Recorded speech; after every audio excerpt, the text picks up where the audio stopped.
The song of the summer is too hot. So I dropped it in the fall to cool it off. I sold my third rock, then I bought a chain.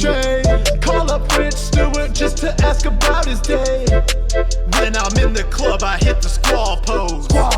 Kingdom Hearts theme is my ringtone. No, I'm never going home alone. Cause I keep a paramedic in my limo. Smoking Ninja Turtle fresh out the sewer. Kush got me looking like French Stewart. Shorty real bad like a brain tumor. I never OD, man, it's just a rumor. Smoking Ninja Turtle fresh out the sewer. Kush got me looking like French Stewart. Shorty real bad like a brain tumor. I never OD, man, it's just a rumor. Buying mammoth tusks out in Shanghai. Illegal hunting trips in Zimbabwe. Illegal. Lions, tigers, bears, me, oh my. Cook them up with the homie Guy Fieri. Turning lions into Salisbury steak. Bear pate with the capers on the plate. Expensive sweater, man, it's made out of sheep. If I don't smoke K2 at night, I can't sleep. Gucci gym shorts, Gucci mustard stain. Sent a Gucci casket after John McCain. Rest in peace. Gucci hot dog, Gucci whole grains. Even when I struggled, I had Gucci hunger pangs. Gucci Nike, Gucci Adidas. I put the fucking Gucci pattern on a cheetah. Gucci HPV, Gucci diabetes. Gucci TED Talk with Gilbert Arenas. NBA. Smoking Ninja Turtle fresh out the sewer. Kush got me looking like French Stewart. Shorty real bad like a brain tumor. I never OD, man, it's just a rumor. Smoking Ninja Turtle fresh out the sewer. Kush got me looking like French Stewart. Shorty real bad like a brain tumor. I never OD, man, it's just a rumor. Smoking Ninja Turtle fresh out the sewer. Kush got me looking like French Stewart. Shorty real bad like a brain tumor. I never OD, man, it's just a rumor.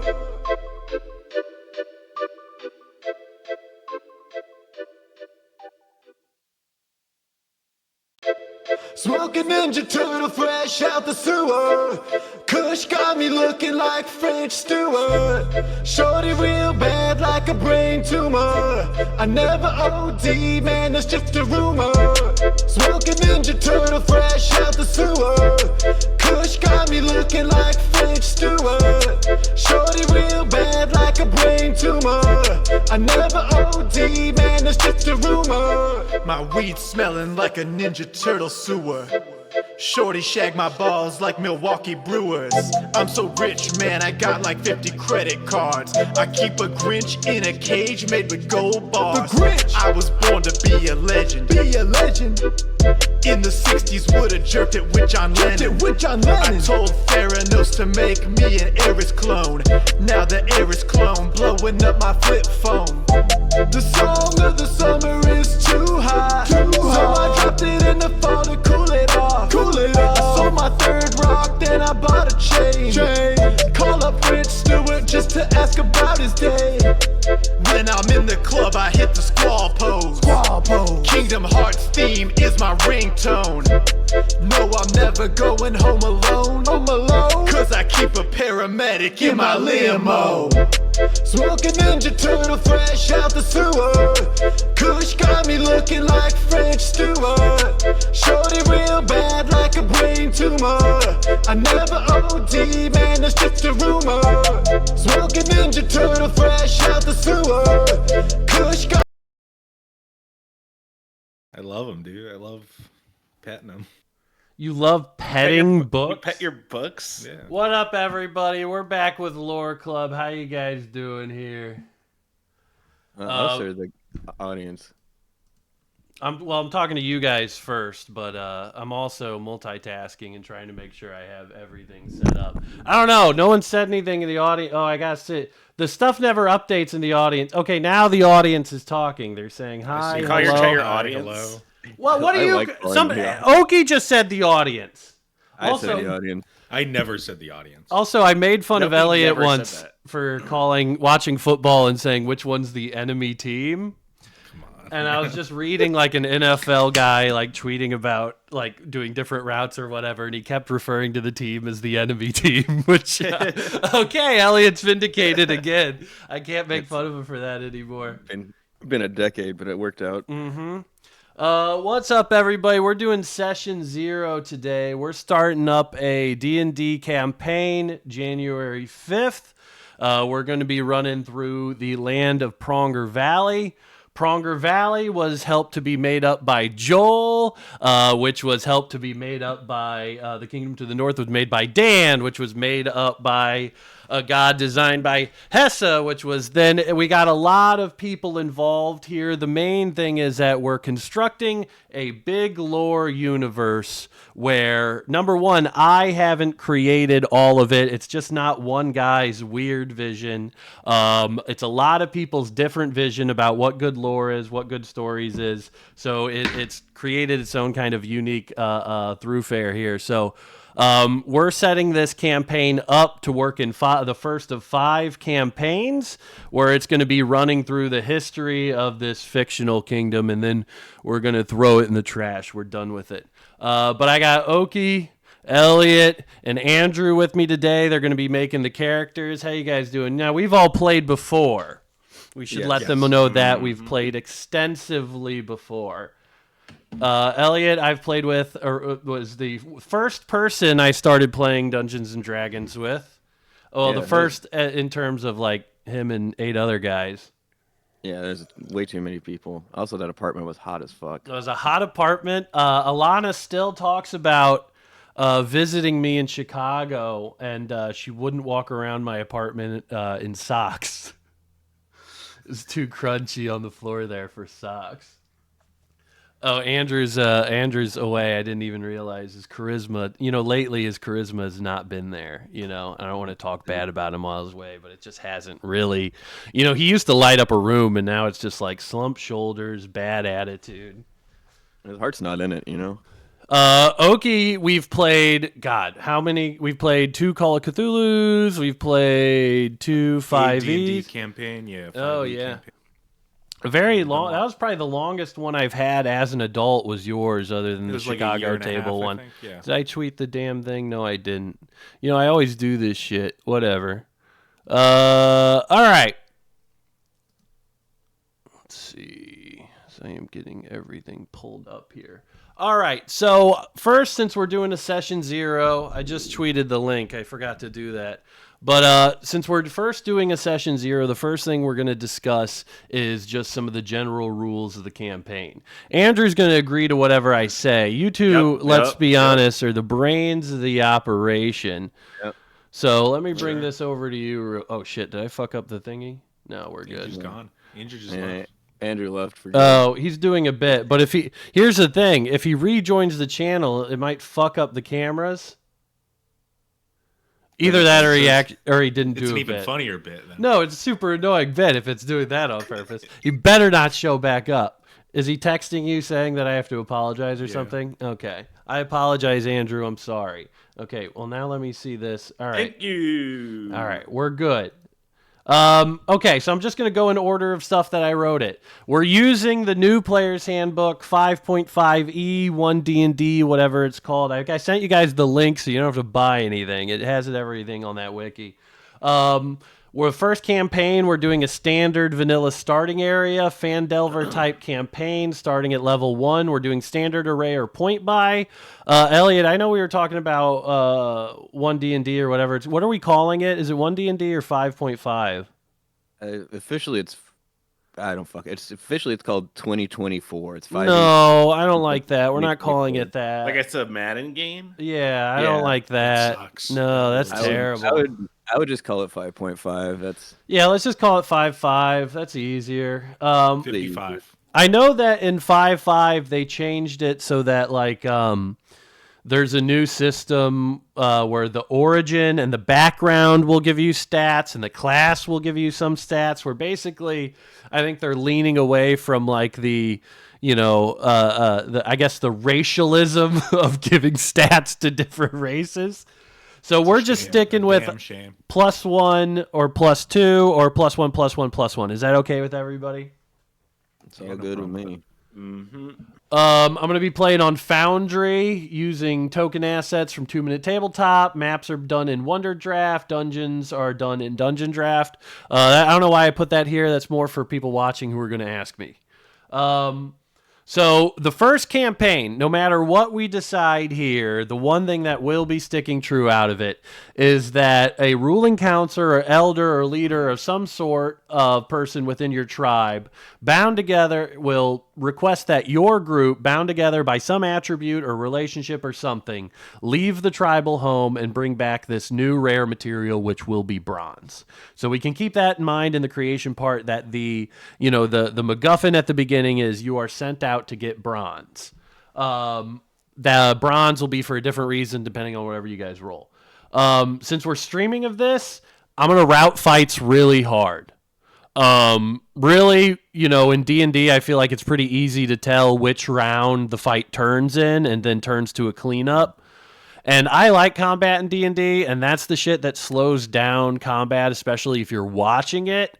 So at any point, we'll do like, okay, let them flee or kill round. You get your kill round, and boom, they're out of there. Does that sound good with everybody?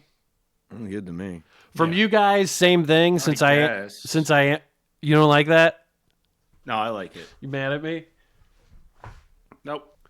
If it's your turn on a fight, don't take a long time trying to think about what to do. I'm only saying that because I'm streaming it.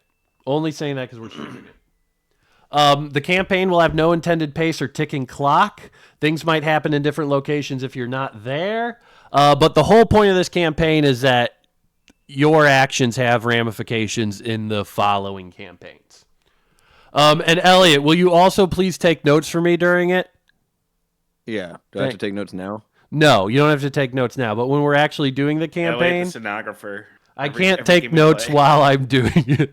But Elliot, take turns. Playing with Elliot is a treat because Elliot takes very good notes during D&D. Okie and Elliot should both race with their notes, seeing who could write the notes faster. It'd just be like That's not what I suggested. Okie writes in blue, Elliot writes in red. They would literally, their notes would just be Sonic published Knuckles. as books by different historians from the era. I'll write a in-character journal. Oh, that'd be fun. Yeah, if you did that, that's showing up for fucking All right, I'll sure. do it. I'll do it then. All right. I'm not like trying to antagonize you. I'm just saying You I made think me do it. I'll No, do it. I think it's cool what you're doing. Thank you. Yeah, other than that, so do you guys have any questions for me? Do you want to get started making the tribe? We're going to make the tribe. You all get your own individual override. So in this one, really, you can kind of choose whatever you want. I don't really... I kind of preferred the other idea you had of where we all have one override, and it's kind of a social experiment to see who is the If you balls wanna- to choose the override. Oh, what do you guys think? I'll have you guys choose. I'm down for either or. So we get one override. We get one override, and we can just use it In for any of Oki's our- system, you guys get one collective override. In my one system, collective you guys override. get one override each. But how about this? In my system, you could use your overrides to override each other. Okay, I like that.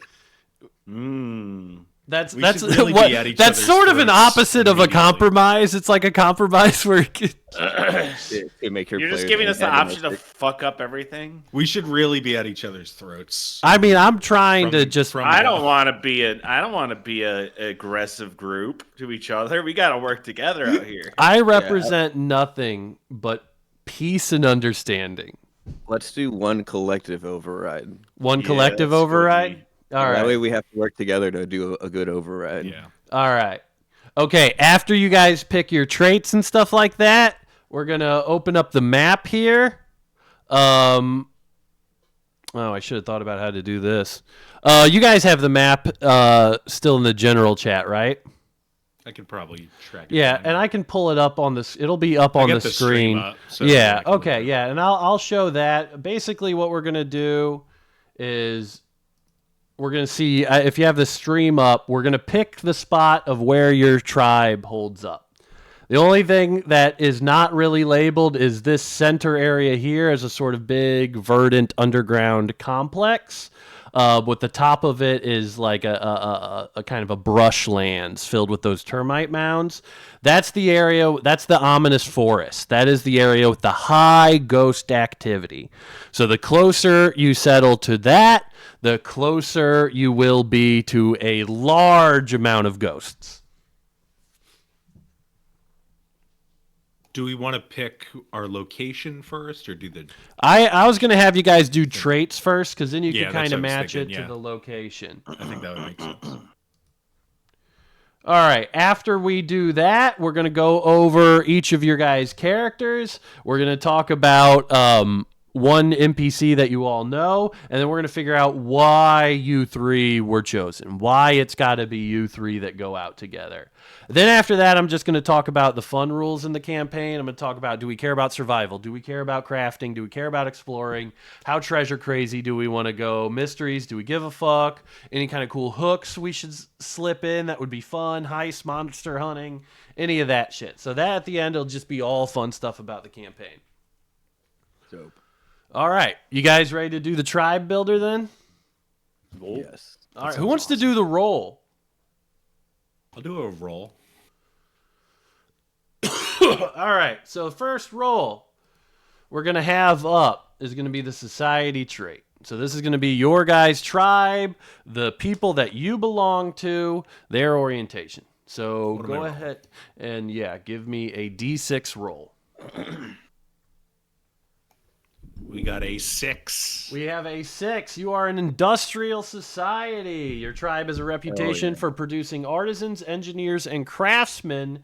We're Your geniuses. people That's are perfect. respected, but not liked. There's 2 routes you can go with that one. You can be craftsmen or engineers. Craftsmen, your tribe is proficient at creating weapons, armor, jewelry, or any other deliberately crafted item.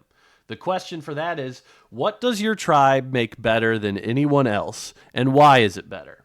For engineers, your tribe is skilled at irrigation, metallurgy, and architecture. Did I say that? Metallurgy? How do you say that correctly? You said it correctly. Okay. Yeah, it sounds great. How is your engineering prowess visible when visiting your village? How does it benefit your people? So what sort of perks of being engineers would be apparent when they visit your village? Yeah. I would think like great defenses of the settlement. What are the other cultural traits? If I could look at those real quick. The other cultural traits of society. Like on that same table. Yeah. You would have cultural, militaristic, religious, magical, trade, and industrial. Okay.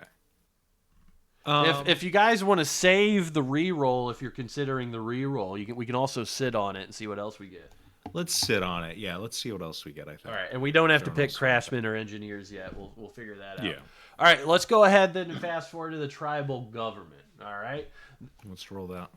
All right, this is intended as a framework, and you're encouraged to be creative in your interpretations. All right, roll me a D4, somebody. Andrew or Elliott? I got it. Hold on. Go dice. I got a 2. The 2, Confederation. Your tribe is ruled by an alliance of separate but equal groups, whether this be smaller tribes, bloodlines, or trade groups.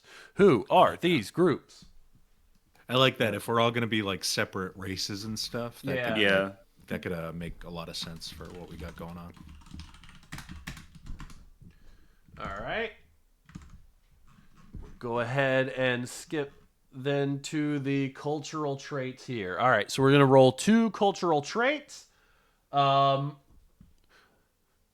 the first one is going to be a D20. Got it, Andrew? I got it. 17. Seekers. Your tribe's been a semi-nomadic people since it began recording its own history. This is not without purpose. Your tribe believes that its destiny is to find a long-forgotten relic, location, or tomb for some purpose. What are your people searching for, and why? That sounds pretty fun. That's pretty Yeah. also on the nose for like main characters. Yeah, exactly. Yeah. Wait. Okay, yeah. Go ahead and roll me another d20. Okay, you can go. We'll just go round robin with the Cool, rolls. yeah. A 3. Beasts of burden. Your tribe breeds, cares for, and has a deep connection with the species of animal used for labor or Hell yeah. transportation. What are these animals and how did you domesticate them? Cool with me. Yeah, that sounds All great. right. Yeah. Okay. It'd be fun to have an animal companion in the group. So these are Something all like yaks or something, or Yeah, yeah. oxes. That'd be cool. these are all 4 of your roles: society, industrial, government, confederation. Your tool cultural traits have been seekers and beasts of burden. So I remember we talked in the chat a little bit before. We had an idea. I don't know if Elliott sounded interested in it. I think Andrew sounded interested. Where our characters were part of a like prehistoric tribal band. What did we think about that? Do we want to continue with that? Because I had an idea for the override if we wanted to do that. I mean, it sounds fun, but I also like where this is going. Yeah. Like, I mean, I feel like with I the would say seekers, the you only could override- incorporate that. The only override I was thinking is society. If we want That's to what like I was thinking. re-roll it and see what we get, and then we could pick one of the two, right? Could do that. Well, you could yeah. just pick whatever you want if you. Isn't there's like a cultural one for the society, right? Yeah. That could be interesting. So But either here, way, like, that could each fit one's in going to an have 2 industrial different society, too. options. You know, if you do cultural, you would have to pick between, you know, artisans. Your tribe is known for its fine artisans and craftsmen, or for geniuses. A member of your tribe is Interesting. famous across the region. Honestly, I think industrial could still work because like we are looking for bronze, right? That's Yeah. you said that was the big thing. That Some is sort of, going like, to be metal, the MacGuffin at the beginning. Yeah. metallurgists. I think the craftsmen. I think like people that Yeah. are like interested in working with metal, and Craftsmen over engineers, you think? I think so. I think that would make Do we want to make weapons, armor, jewelry? or metallurgy? Metallurgy is engineers, so I don't know. I mean, hell, if you guys like, really, what it just is Work either way. yeah. If you say, okay, I want to have weapons made of metal, then that would probably be craftsmen versus like if I want to be just metal workers for like So- civil engineering, I would say more like engineers. If this campaign, if this idea of this is like we're moving to the next age, like we're from like a pre-historical, theoretically, your tribe like a could more become modern the next kingdom, which could become an empire. I like the idea of like an engineers, like they want to start moving things forward into the future. That sounds fun to me, actually. If you guys are into that, yeah, that sounds cool. like, yeah, and they want this like new ore, this new metal, bronze, to kind of kickstart the world into the so future. no re-roll on the society. I'm good with it if everyone else is. Yeah, I'm All down. right. So if you're saying engineers, the question that would be asked is, how is your engineering prowess visible when visiting your village? If you're such good engineers, if you're such good metal workers, you're such good craftsmen, it should be apparent of just seeing how it's set up.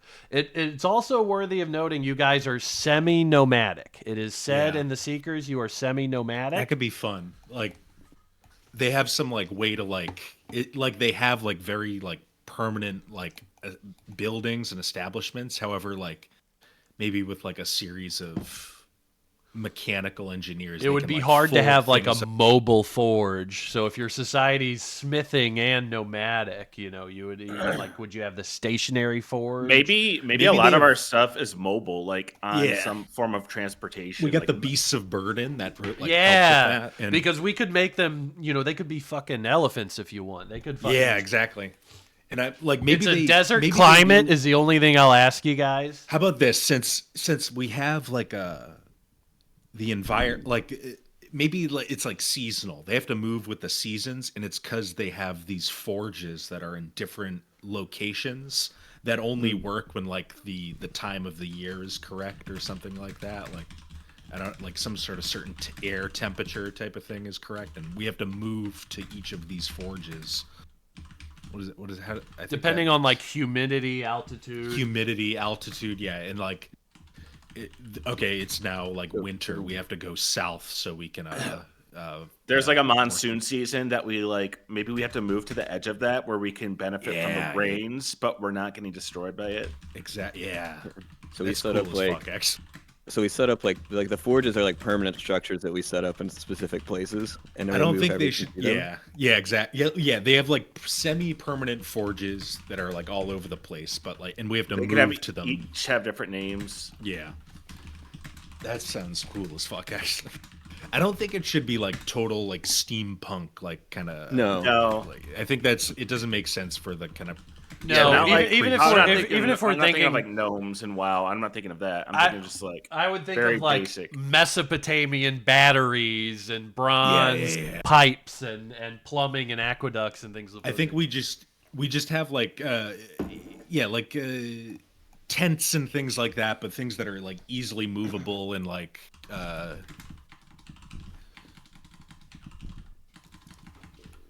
maybe like whole buildings that can be like pulled by elephants and things like that and stuff like. Well, that'd be a lot of fun. we can even come back to Seekers. I think something that might be the best one to go to now. Again, we haven't re-rolled anything, so if you guys are thinking about anything to re-roll and just pick something new, let me know. But with the Beasts of Burden, would you guys feel secure in that one? Because I feel like a lot of it's going to depend on what we pick there. Yeah. You said we're in like a desert climate, right? Yeah.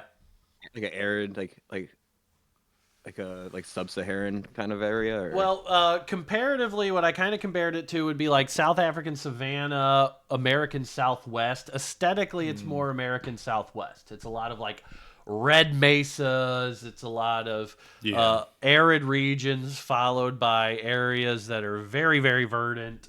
But yeah, basically American Southwest, New Mexico. Also like North Australia where it's red as fuck there. I'm between like camels and elephants. That kind of. You can make up a whole new fucking critter too. And that's what I'm thinking is how can we A fantasy furry that out? hippopotamus. You could just make a camel elephant sized. You can make a giraffe fatter.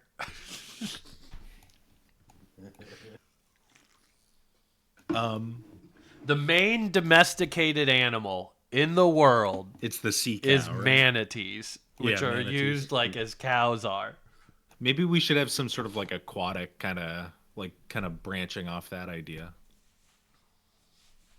Yeah, like I said, hippopotamus is close to manatee. Yeah, Maybe some have like giant, like like a elephant giant- hippopotamuses. a or giant something. hippopotamus that gets like a winter coat. That sounds terrible. Yeah. Oh, so it'll be like they get hairy and Woolly the... mammoth. It's a hippos. mammoth hippopotamus. Yeah, That's terrifying. Oh man. Okay, so these guys like you. They like you guys. yeah. We cultivate them. We feed them. Okay. Domesticated massive hippos. Yeah, Pope just said something. Giant, the guars from Morrowind, basically, like those giant. But yeah, hairy hippos, I think is cool. Okay, what is their attitude like? You know, they're huge, so if they get pissed off, hippos are very territorial in real life. I think they should be very aggressive with anything that's not us, basically, and like we need like very special Very trained aggressive people that and very work with them. territorial, and only experts can work with them. Like if we have visitors to the tribe from other places or I don't know, other tribes that might exist, like they have to be warned, like not to go near them. They are the only thing strong enough to move. I just realized they probably look kind of like capybaras. Yeah, I kind of like that. it's it's probably good too. Like we need experts, so like we as a level 1 party don't have access To necessarily these giant fucking creatures, these Kodo beasts. We're always feeding them pumpkins. Their favorite food is pumpkins. Perfect. All right. Okay, they're only strong enough. What's their name? What are we calling them? Hippos. We got hippos, mammoths. I think we come up with something that has nothing to do with the. No, I know. I'm just trying to birds. like yeah. bounce off that. Always go to Latin. What's a Latin hippo? Here's the Oh, watermelons would fit into this setting better, actually. Something that we could use is cool. Something cool like Earth Mover. Stuff like that are like, or like have like a made up word, like a tribal word for them. Divine pig. Colin in the chat said something interesting. If we were like a river people almost, and like maybe like our Yeah, hippos Instead are of, like, fast as tents- fuck underwater. what if like instead of tents and yurts, it's like boats? Houseboats. Yeah, we like live off the river basically. Like we're like always on the river. be kind of fun. Sounds really interesting actually. The river delta's open. Yeah, we got the river delta, and we're just going up and down the river delta like all year basically. What about the hippo animal is called a sumbla? Sunbla? Yeah, like Sumbla. Sunblas. And Where's how that did come you from? guys domesticate these? How were these domesticated? I think through trial and error. Yeah, lots of corpses. Yeah, lots of dead bodies. But Yeah, I mean, yeah, it's just training. You know, observing them, how they act. Cajun Like, hippo blacksmiths. We're getting how do we somewhere. domesticate Fucking cattle awesome. or horses? You know. We're getting Yeah. somewhere. We're starting to cook. You can feel this fire start to smolder. Also, Yeah. we also haven't like I don't think that they would be like fully domesticated yet. You know, Yeah. like we haven't gotten through the selective breeding processes to weed out all it their just negative requires traits. like experts that are like able to kind of push Yeah, them in you the need right like direction. cowpokes basically, Yeah. but for the If hippos. they're experts in it, then they're currently undergoing with the breeding processes. And then 500, by the time of the fourth campaign, there'll be Sumblas that'll be the size, they're lap dogs. Yeah, true. Yeah. Yeah, it'll be like a noble people. Thanks for the anonymous gifter. I don't know who that is. I have no idea who that is. God. No idea. Anonymous. I have no idea who. Is she here? Who? Who? All right. Sumblas. All right. What do we want to go to next? Do we want to go back and talk about the engineering? Do we want to talk about how the village looks thanks to your guys' great engineering? Or do we want to go and talk about what your tribe is looking for? There has to be some sort of object that your tribe is looking for. I think the look of the tribe, I think it'd be awesome if like they don't really touch the land other than to use those forges.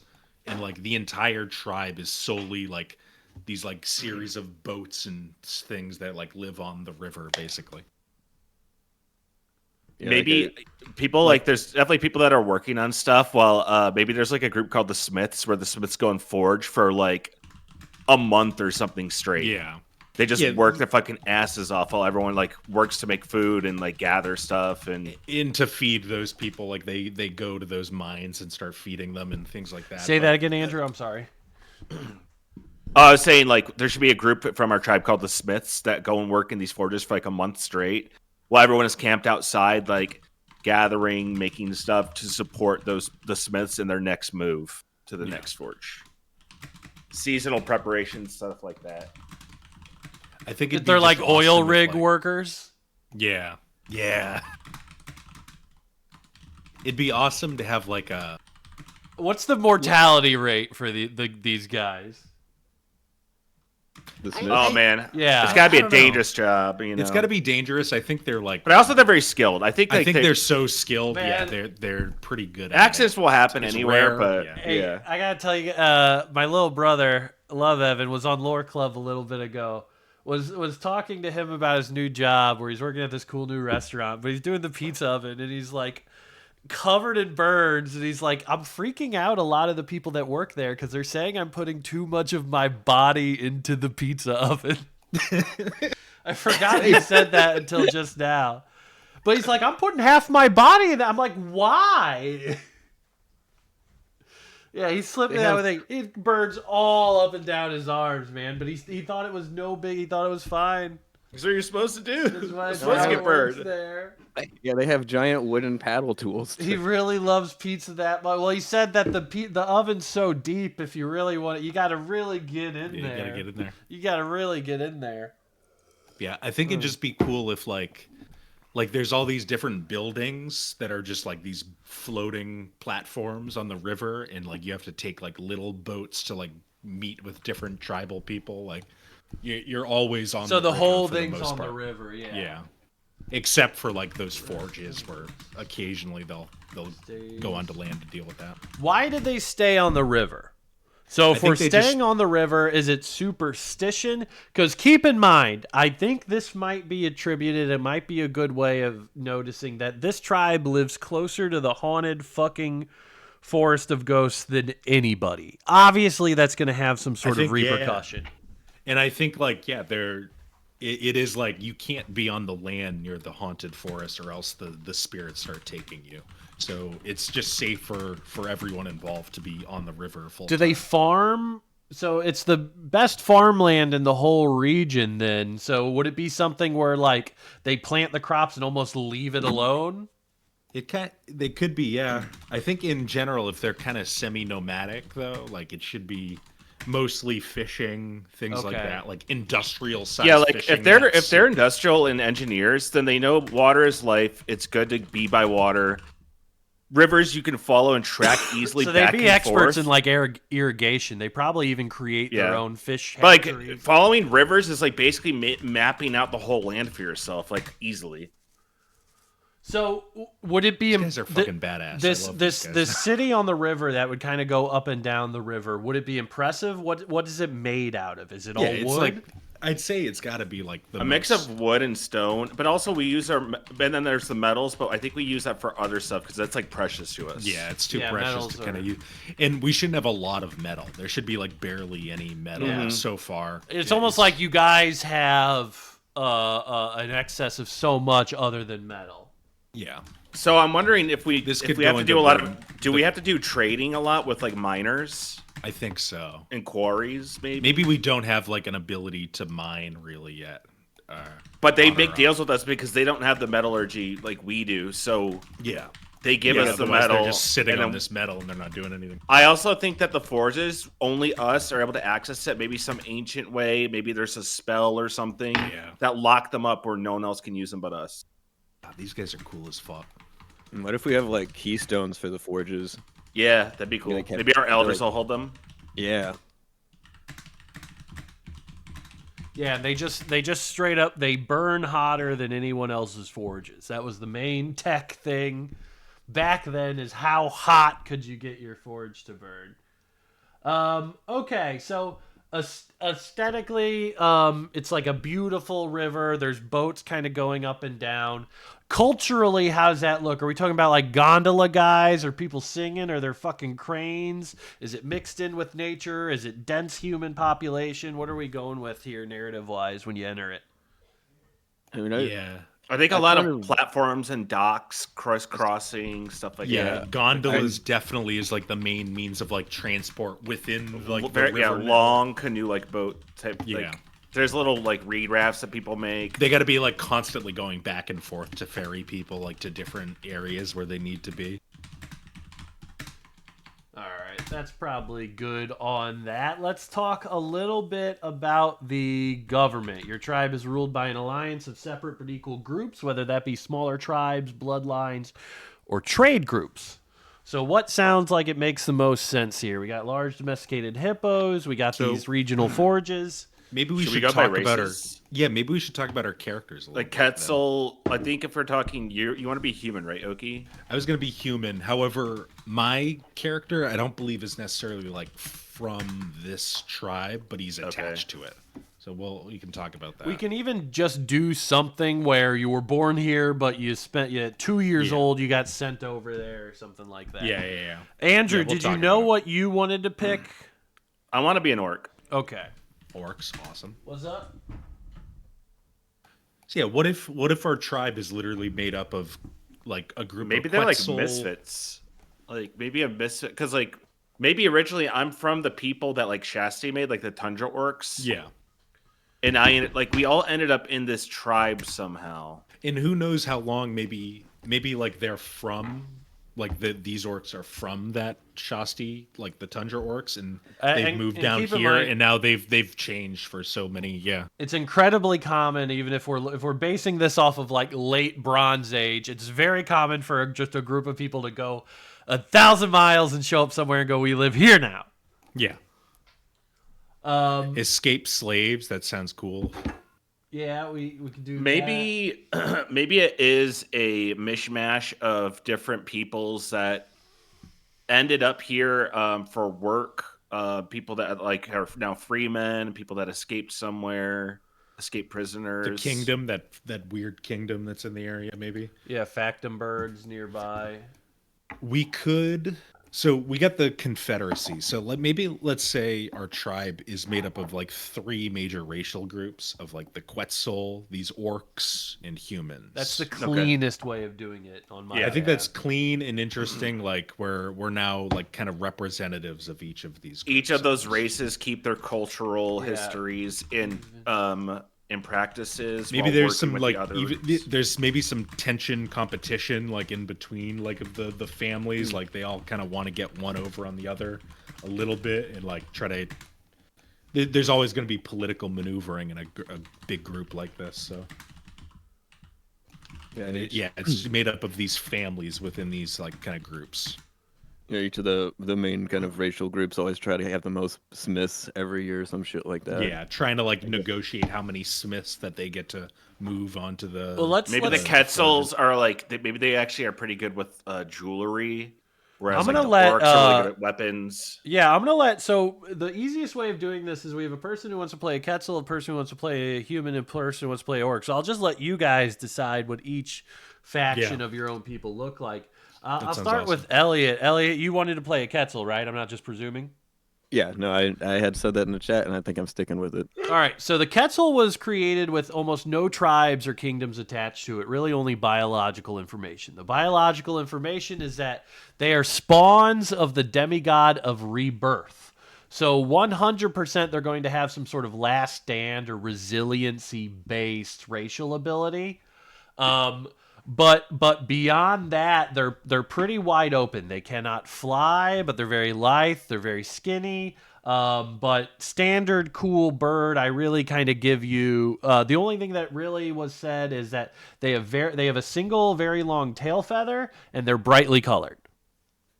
Could they like the whole race? Are they like all made up of different? They have Different, variants, all yes. rainbow That's variants. cool. So are the carp too. The carp are all variants, rainbow like colors. different fishes and Yeah, stuff? the Eskas are classic shitty fish gray blue.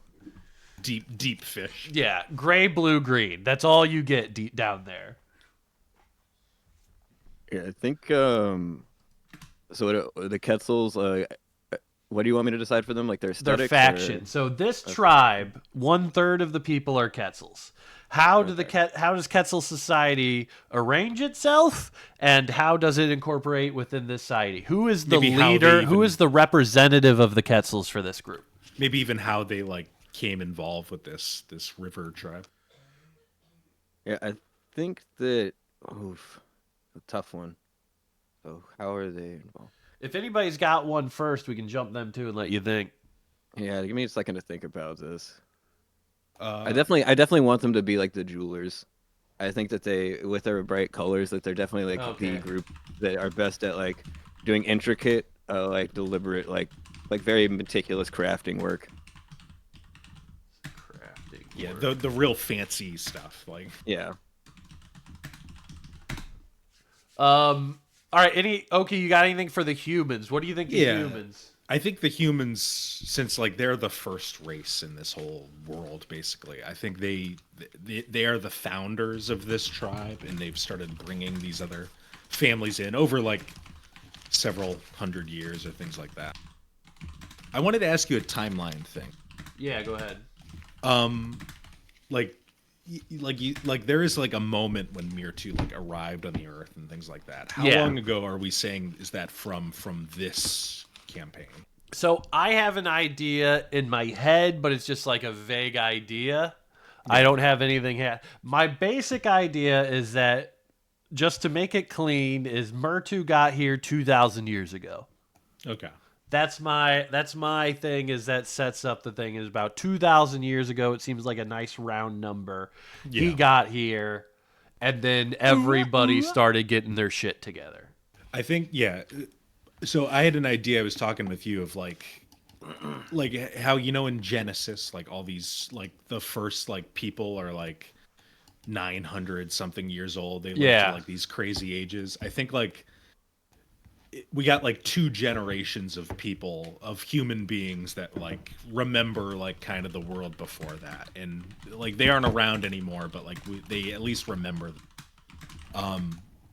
And I think these humans kind of founded this river society to kind of start trying to escape from anything that was on land, like in the haunted I like the forest. idea that these humans just live longer. How much longer do we want to make them live? I like the idea. What's of, the like, Bible? What do they max out at in the Bible? Because this is Bible times. 912 is like set, I think. Okay. 912. Okay. I think like my idea was like, as like the gods started like being more and more present, like they became less. Their like, lifespans got shorter and shorter. They're- If you they're think getting about shorter it, and if a god wants to harvest souls, it's the same thing as getting. You don't want these 900. You don't want a crop that takes 900 years to grow. I think before like any gods, they would live like they didn't have like a set lifespan, so like it just keeps going down and down. My character I want to play as, I'll say now, I want him to be 307 years old. That's fine. Everything's canon. Yeah. All right, I'm gonna say the oldest one was 912. We're going with the Bible. Sasha Gray, I don't know who that is. Thanks to the anonymous guy who donated that. I don't know who said it the was a guy. fuck that is. The anonymous Could be an anonymous woman. I'm Could be pretty her. sure an anonymous woman isn't. I don't know who that would You don't know be, that. so I don't know. I guess you're right. I guess I don't know. I guess I don't know at all. Back to what we were doing. Okay, so the humans are the oldest ones. They're the originals or the OGs of this tribe. They're always talking about the old days. I imagine that if they're a god, if they don't like the gods, or if they think they were here before them, then I imagine it's sort of like Michael Jordan guys talking about LeBron. He ain't that good. Yeah. Yeah, I think like as time went on, the humans started needing like other groups to come in and like start like working on these things that like they knew that they needed.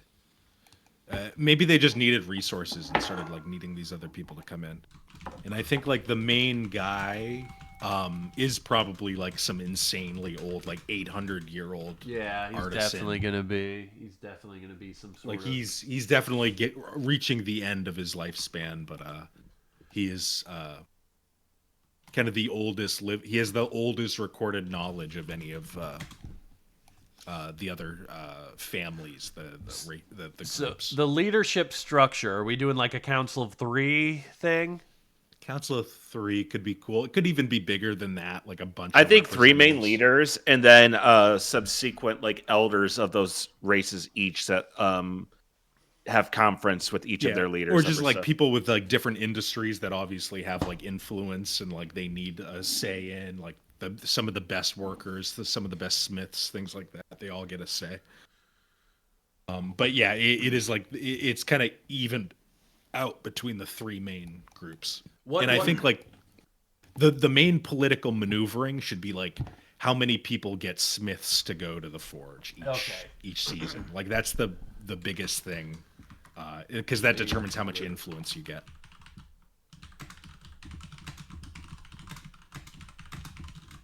So who's the leader of the humans? Who's the leader of the human faction? Even if it doesn't have to be a name, if you just want to give me a type of guy, even, and I can come up with the name. He's like a 800-year-old, just insanely like muscular smith. Just he is the the first kind of Ripped Santa Claus, bald Donald Trump. Let's give him like a Hephaestus. Old- Maybe he's got like a wheelchair, basically, like a boat wheelchair that he kind of goes around in. I spelled Hephaestus terribly, I'm pretty sure, but I'm not. But his leg, he's crippled now, but he has like some like ancient jet ski. He ain't gonna almost hear that he's shit able to you go- guys say. He's gonna have a tin horn. I've decided that's Yeah, the yeah. the highest technology thing is the fucking tin horn. All right. Should we jump to Andrew and the orcs, or Elliot? You want to go back to the birds? I got some information on the birds now. All right, let's do the birds. So we talked about jewelers, intricate, meticulous crafting work, fancy stuff. What else you got? Yeah, I think that they at one point they used to live probably in the ghost forest.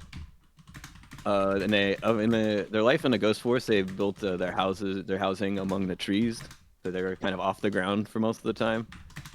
And then at some point, obviously all the ghosts drove them out, and they had to find someplace else to go. And they ended up making inroads with the humans of this industrial tribe, and prove their worth as obviously they're very good at doing jewelry fabrication. They have. I'm gonna make this group up. I think there's another group called the Fabricators, and I think the Quetzal have the most members in the Fabricators. And then I wrote, I think aesthetically, the Quetzals kind of have like a Mayan Aztec vibe. Nice. But their physical structures and a lot of their like kind of architectural work or their boats are more like Han Dynasty, like Chinese 300 BC era looking stuff. That'd be cool if, like, in the tribe itself, like the different like kind of region, like the families all have different like kind of architectural styles. For their it could houseboats be and like things. the human-made houses are fine, but everybody wants one of the houses built by the fabricators who give them a lot more room. Can I make one note about the Quetzals? Yes. Can their houses kind of look like bird cages? Yeah. That's Okay. fine.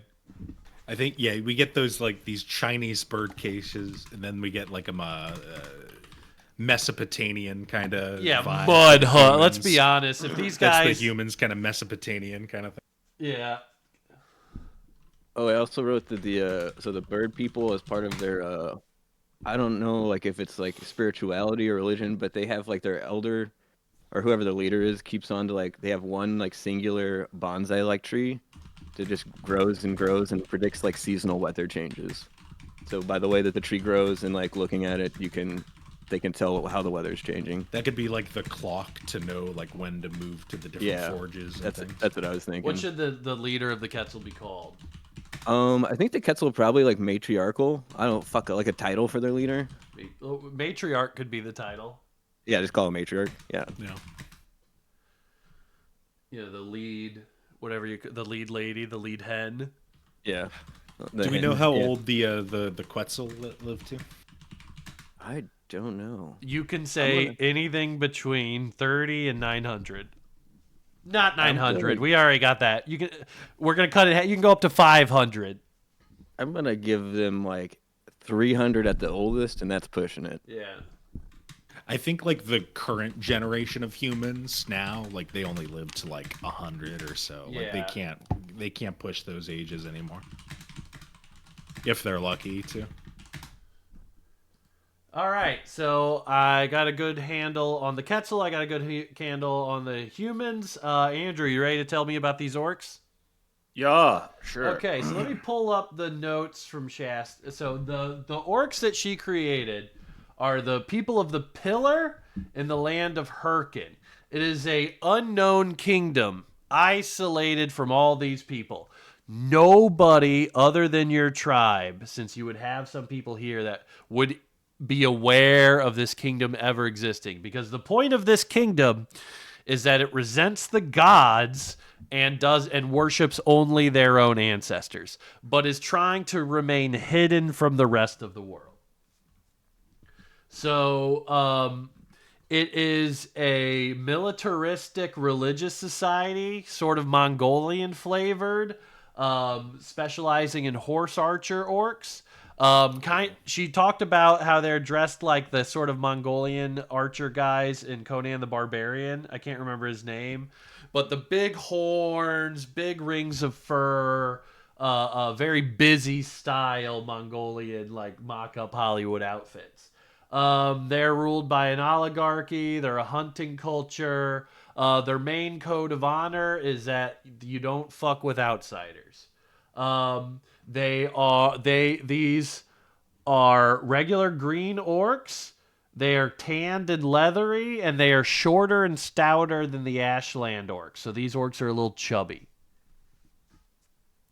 So All right. So my idea for that's it. my idea for the orcs that came to this current tribe we're in was a long time ago. There was a group that went off like sort of on a exploratory expedition from Chassis's tribe, and due to like weather and the strangeness of this new world that they're exploring, they in a way got lost and they could have never make their way back to the tribe, and they kind of have settled or have been just in this part of the world instead.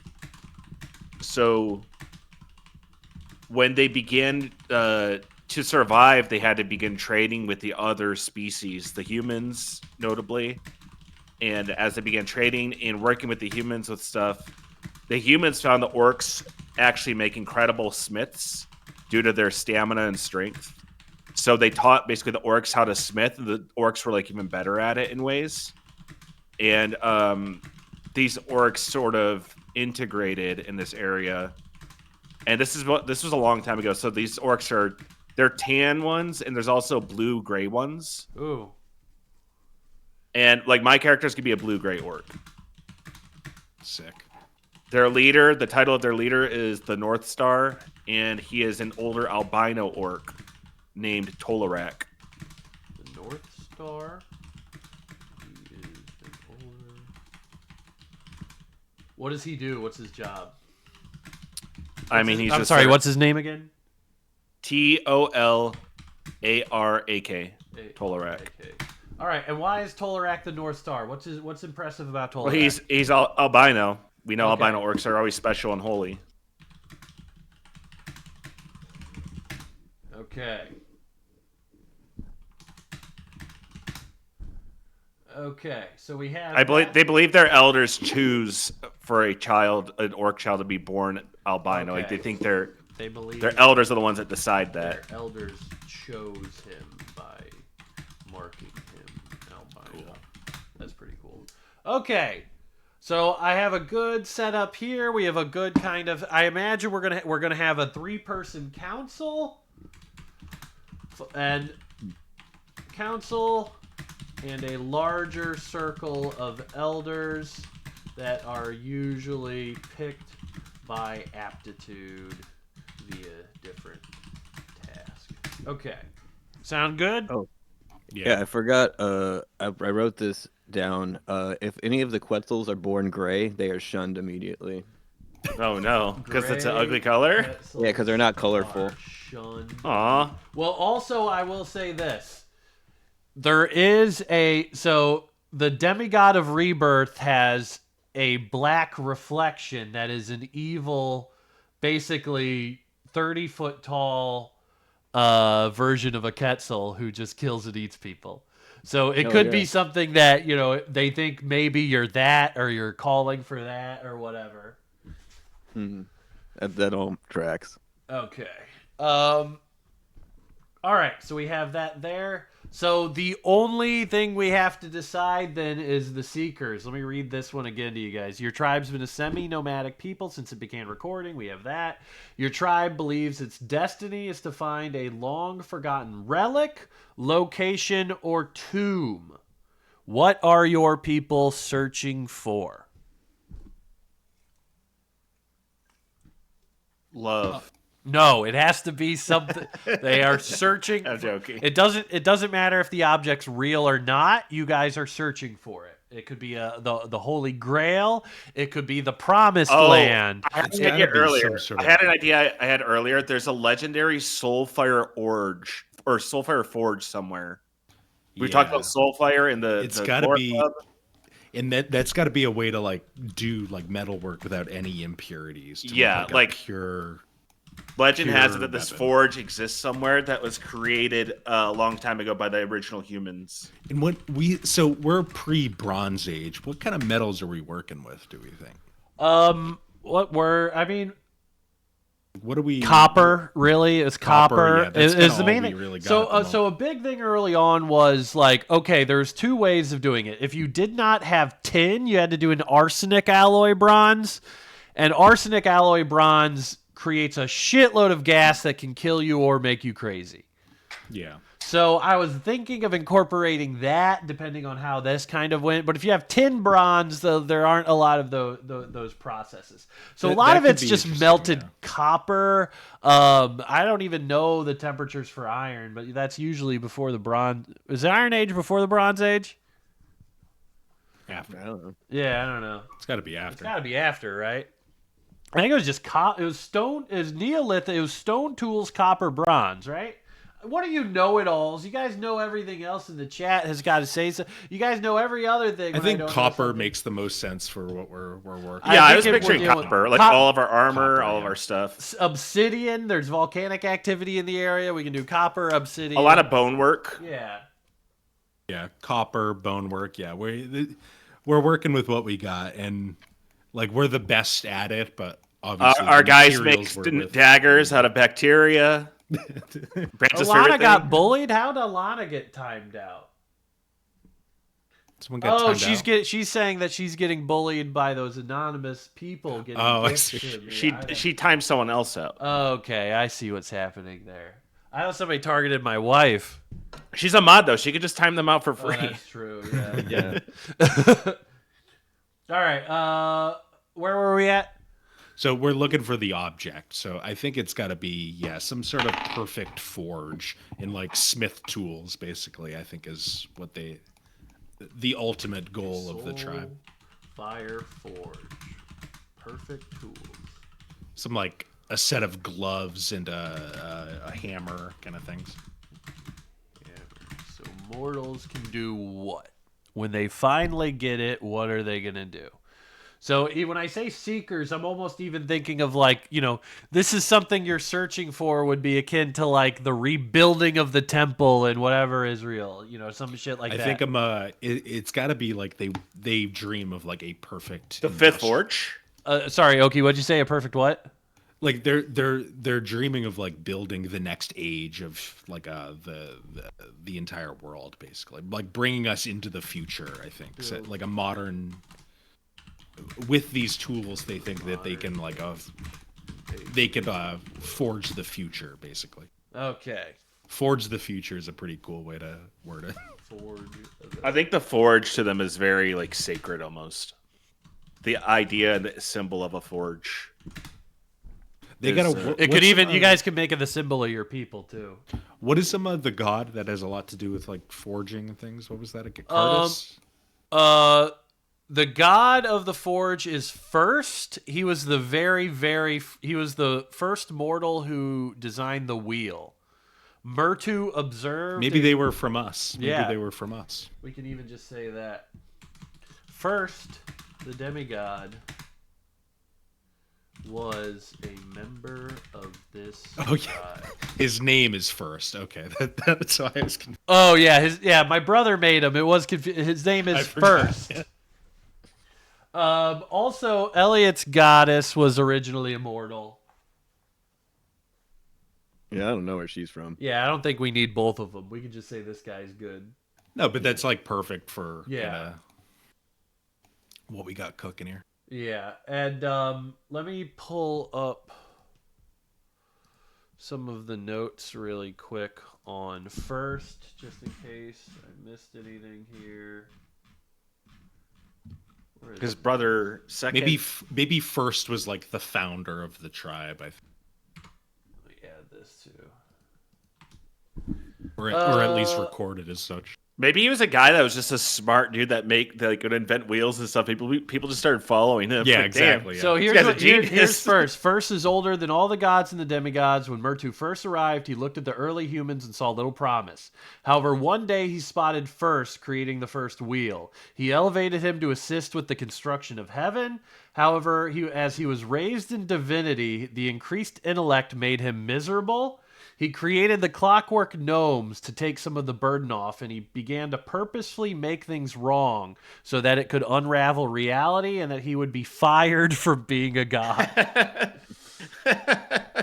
So he just started making stuff shittier. So Man, he's- this guy doesn't know what he's doing. He's a god who didn't want to be a god who started self-sabotaging. He quiet He quit. quiet quitted being a quiet god quit. by creating a bunch of bad stuff. Yeah, maybe he was forced to leave the tribe basically when he rose to divinity. I think maybe that First could be carries with him a magical disk drive that contains the entire history of the world and what was here before the arrival of Murtu. No god wants it because it would drive them mad instantly. It's hard to imagine a mortal surviving reading it. First's bitterness at being stripped of mortality led him a vendetta against Murtu, and he created the painted hounds to antagonize his agents in the world. cool. Yeah, what if he was the initial founder, quasi-founder? What if the current leader right now is some sort of relationship to him, a grandson or something like that? I think that works too because the orcs are also not fond of gods. They're more about Yeah. their elders, so they would be okay with the humans. I like doing disguising- grandson because it works. If he's 912, Yeah. then theoretically that could be, we can do that. Yeah, let's do that. Yeah, he's he's First the Third. Oh my god, First the Third. First the Third. First is the so Third annoying. is so fucking good, dude. That's that's so his name. fucking annoying. Ugh. That's very annoying. Do the humans celebrate First Day? Do you have a? I think in this tribe. Yeah, the maybe. fucking main guy in your village is gonna be named First the Third. Your main fucking guy, the first guy you're gonna fucking meet probably is gonna be First the Third. His name. Yeah, that's canon. All right, we like that. All right, Okay. let me bring this back.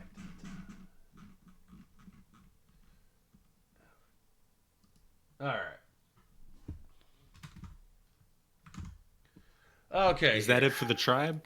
That is it for the tribe now.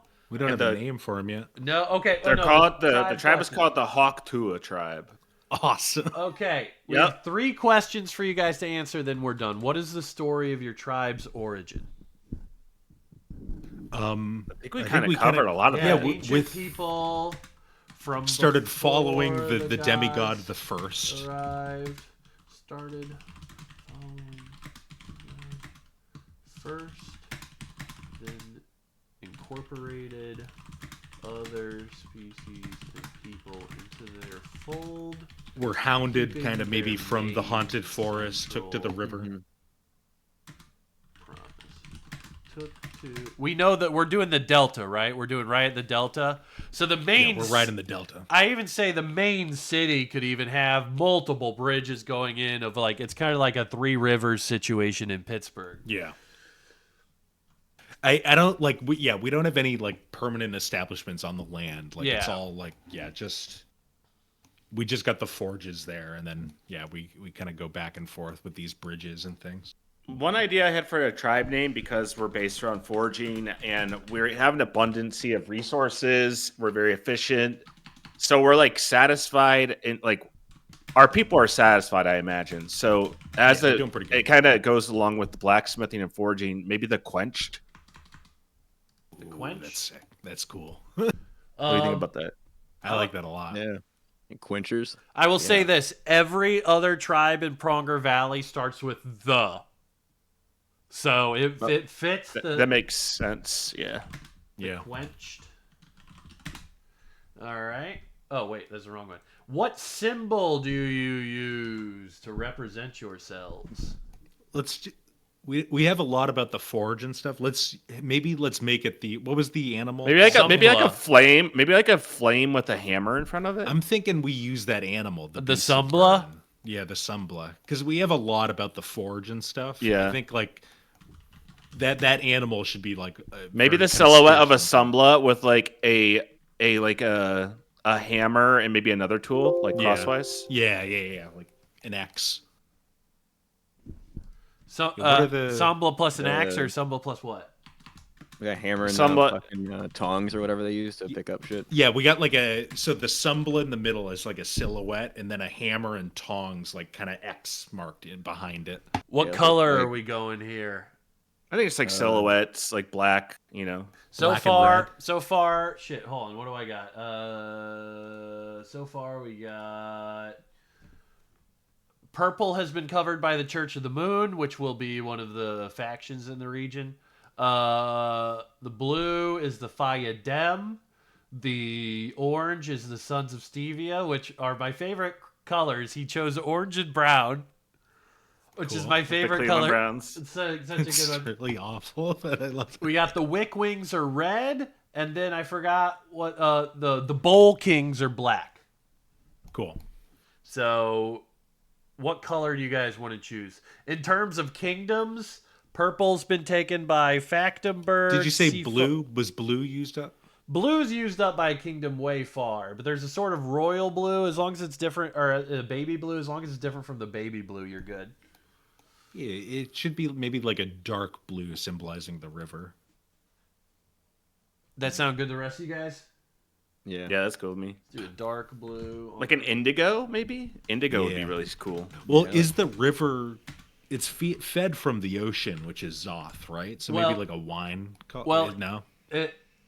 This river goes out into the ocean. So Oh, you okay, see whatever, you can tell me whatever color the river is. The river is being fed in from two different places underground. So Okay. there's a constant stream of water coming from like a series of small waterfalls coming out of this central mesa.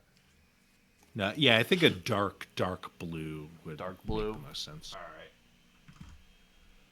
Dark blue indigo. Okay, have that for the color. Outfits is the only thing I really need to know for you guys. What's the daily out? Do the orcs dress differently from the humans? Do the humans? I think so. Yeah. Does everybody dress alike? I think we take each of our races and dress them how we want. Like Oki dresses the humans, Elliot Yeah. dresses the Quetzal. The Quetzal are going to dress very fucking cool then. Yeah. The Quetzals, Robes, astonishing sheer robes. the Quetzals have always dressed in a wide variety of colors. They're wear robes for the most part with like cutoffs, like with no sleeves. Do they wear midriffs ever? Oh yeah, they got their midriffs out. When it's weather appropriate. Yeah.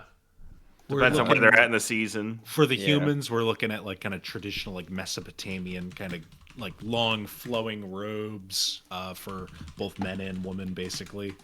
Probably like dark, kind of like huey, like greens and reds, I think is the color. Oof. Mesopotamian. That can't be it, man. Oh, traditional Mesopotamian garb, long robe. Sorry, after you said Mesopotamian, I was fighting with that one for a minute. What else did you say?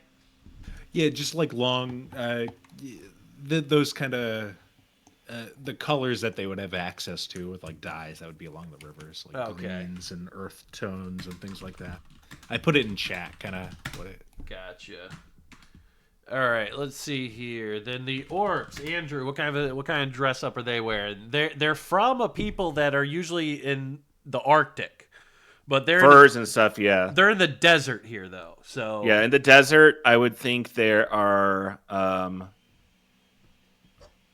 I think a lot of them, like a lot of the male orcs, are often like shirtless with different like leather straps, to hold tools and stuff like that, and they wear like giant harem pants, like very long, wide, flowing harem style pants. I would imagine Loose it- and cool in the desert, and then the women wear like similar, but they wear like small like tunics, maybe also with like crop top tunics, light, breezy stuff that you can work in.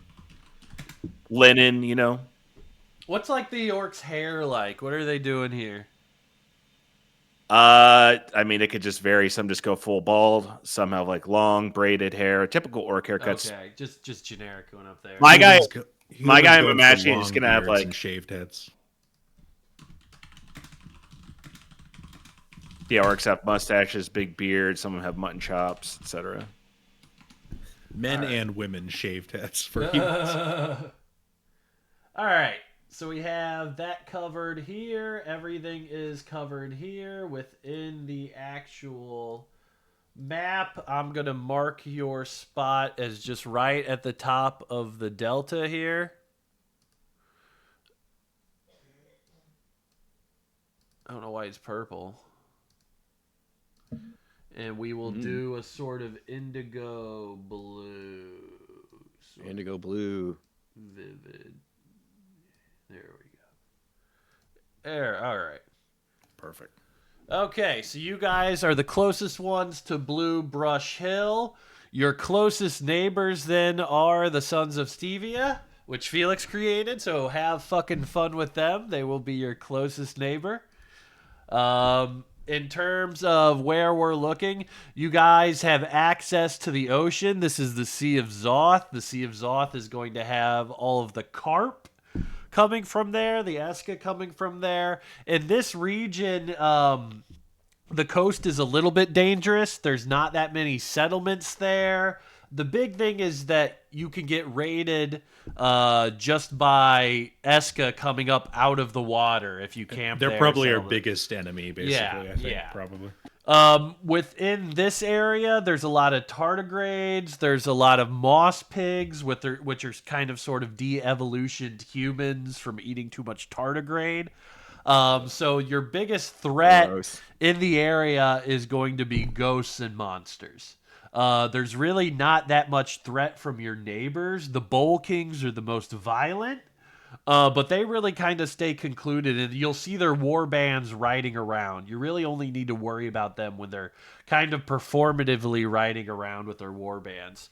And they gotta go onto the river to really mess with us, too. Yeah, So. yeah, they would not That's be tough, able though. to assault a lot of stuff directly, and kind of would probably not even try to cross the river with their horses. But that's kind of all we have on that there. So let's get started with the individual characters. Sound good? Sounds great. All right.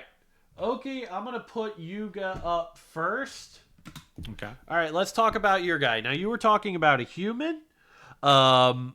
Let's just talk about, first up, what do you want to lead with? Your origin, your class, how do you have it set up? My class, I think, would be... I don't have too much for an origin yet. I kind of know what his vibe right now and what he wants, but I don't really have a... I think his class kind of leads into his origins. All right, let's do it. I wanted to be a druid, eventually a Circle of the Moon druid. All right. Have you read the new Circle of the Moon stuff? I only briefly. I don't really. I They didn't. just I didn't really have a basically frame just of made it so reference. you just can't HP tank and respawn and do That's that. fine. stuff Yeah, over I didn't really know what they did Yeah. beforehand either. So whatever currently is fine. All I think right. that's interesting either way. I think because I chose that mostly because I know there is a moon element with the main bad guys. Oh yeah, and you know they they still do the same thing where it's mostly focused on shape shifting, but it does have alternate uses, so you're not just stuck only using wild shape with it. But My idea for this is that I like the idea of the druids being almost like a neutral arbiter, like with all the tribes in the region. Like they kind of deal with as a judges and things like that for tribal disputes and things like that, just to try to calm things down before it sort of like escalates how into, it was full in conflict. the Celtic area. The Exactly. Gaul, That's kind of stuff what I like went that. with. Okay. They're like judges, basically. That's their role. Is Yeah, you go to they're, the druids they're to solve notable, conflicts. reasonable men that can solve a conflict. Yeah. They're also kind of, I think, they call themselves the first men, basically. They don't really recognize any of the gods. They refuse to recognize their dominion over them. and they really just prefer the world before any of the gods started mucking things up. Sounds Before good. Mir 2, all that. All right, that sounds good to me. Going human? Human, yeah. I think How do you want to function? How do we want to do that? Do you want to just do the set stuff they have? Because human is the easiest one. That's just like it's Yeah. really, I think just the set way to have. I have no idea for any interesting mechanic for it. no. The main thing with humans that it really is just you have to account for is basically you get an extra origin feat. I don't know if you're familiar with the origin feats, but a lot of the stuff like alert, stuff that didn't seem that great are kind of what they call origin feats now. But most of the time, you can also just take an origin feat that gives you 3 skills. So it's a lot more kind of varied. Humans get resourceful. You gain heroic inspiration whenever you finish a long rest. You gain proficiency in 1 skill of your choice, and you get an additional origin feat. So Yeah, that sounds. Do we that want to sounds just good stick with that? Okay, we'll go Yeah. standard, new human, rule set. All right. So background. Background does matter a little bit more because it does give you a feat. But essentially, if we're talking, let's talk about what this guy, because it's mostly flavor. Yeah. They have attribute stuff with I it, don't. but I'm not I don't doing know it. them at the top of my head. I couldn't find them, but I can tell you kind of what I had in if you mind for tell his background. tell me what you have in mind, and I'll find it. So, I think like he was maybe he's from this tribe. I'm not sure necessarily. Yeah, probably, I think, and he's been training as a druid for the past for like the first 200 years of his life. That's why he's so old and he's still level 1, is because it just takes so long before you can even like really start grasping it. Yeah. And I think like it's like these meditation practices in a circle of trees, just kind of watching trees and things like that, and you're just focusing on nature. Okay. And I think after that, I did have the idea of music kind of being his like central focus. Okay. He wants to basically invent real music is his main goal. Because this is like a pre-historical society. He wants to. The druids have an idea of music. All they thought of music was just like listening to nature, like the ambience of nature. He has the radical idea that you can actually start playing instruments and making music and like actually contributing to it and making new sounds. And that's his idea. Is he wants to find people that can help him make real music. Has he been tried to be musical? Does he sing? He is like a producer, kind of like a old, like a like a So Brian he doesn't. Wilson. He doesn't want to learn how to play anything. No. He doesn't He's want to like a learn how to Brian- make. He's just Rick Rubin. He's a Rick Rubin, a Brian Wilson Barefoot. style kind of ancient prehistoric music producer. I would say the closest one would be scribe or sage. I like that. Yeah, either sage I think makes the most sense. All right. What does it say for sage? You spent your formative years traveling between manors and monasteries, performing various odd service in exchange for Yeah. access to the library. So the idea I had for druids is that they send a druid to the various tribes to act as like that tribe's liaison to the greater like circle of druids, to serve as like a judge in things. I think that's how he was able to get to this tribe. And the real reason like he wanted to angle for this tribe is that he thinks they have the capacity to make like actual instrument. Like his whole thing is like music needs rocks. You need rocks to make music, like good music. And these people have the ability to make like really smooth rocks, aka metal. They're making a music called rock. Yeah, exactly. So with the sage one, it gives the feat for magic initiate. So essentially, Okay. you will get access to some wizard cantrips and even like a level 1 wizard spell. Cool. Yeah, that sounds great. All right. And then it also gives proficiency in calligrapher supplies. So in terms of writing, you might be the first person to know how to write music. Yeah, exactly. Yeah, I write music. All right. So I don't know if you guys wanted to continue with the band theme idea. I think that would be a fun gimmick early on. I'm down. My guy is primarily like a paladin and like he's a warrior type. But with all of them, I figure like back in the day, like everyone would have like a guitar they played, or they have something they do. So like he definitely has like maybe a big drum that he carries on his back. I think that'd be kind of cool. Yeah, like a boom, boom, boom, That'd be boom, sick. boom, boom, boom, boom. All right. Yeah. What name and appearance is all we need then now? Okay, my name is Brother Jabal. Brother Jabal. He's named after one of the Genesis guys that they call him like the inventor, forefather of all musicians. Not Phil Collins. No, not Phil Collins, but Brother Jabal is his name. Jubal. All right. What's his appearance? He is a heavy set, like fat kind of. He's got a white beard, kind of shaved, kind of horseshoe hair head, a long flowing robe, but like kind of cut like a V shape in the chest area, hairy chest, and kind of dark skin. He's like a black man. He's older, and he's like a 200 years old, or 300 years old. We said so. He looks old. Like how tall is he? Physically imposing? Yeah, I'd say he's like 6'5". Damn. He's a big guy. Yeah, ain't nobody gonna tell him he's not the first guy. Anything interesting you're doing with stat array?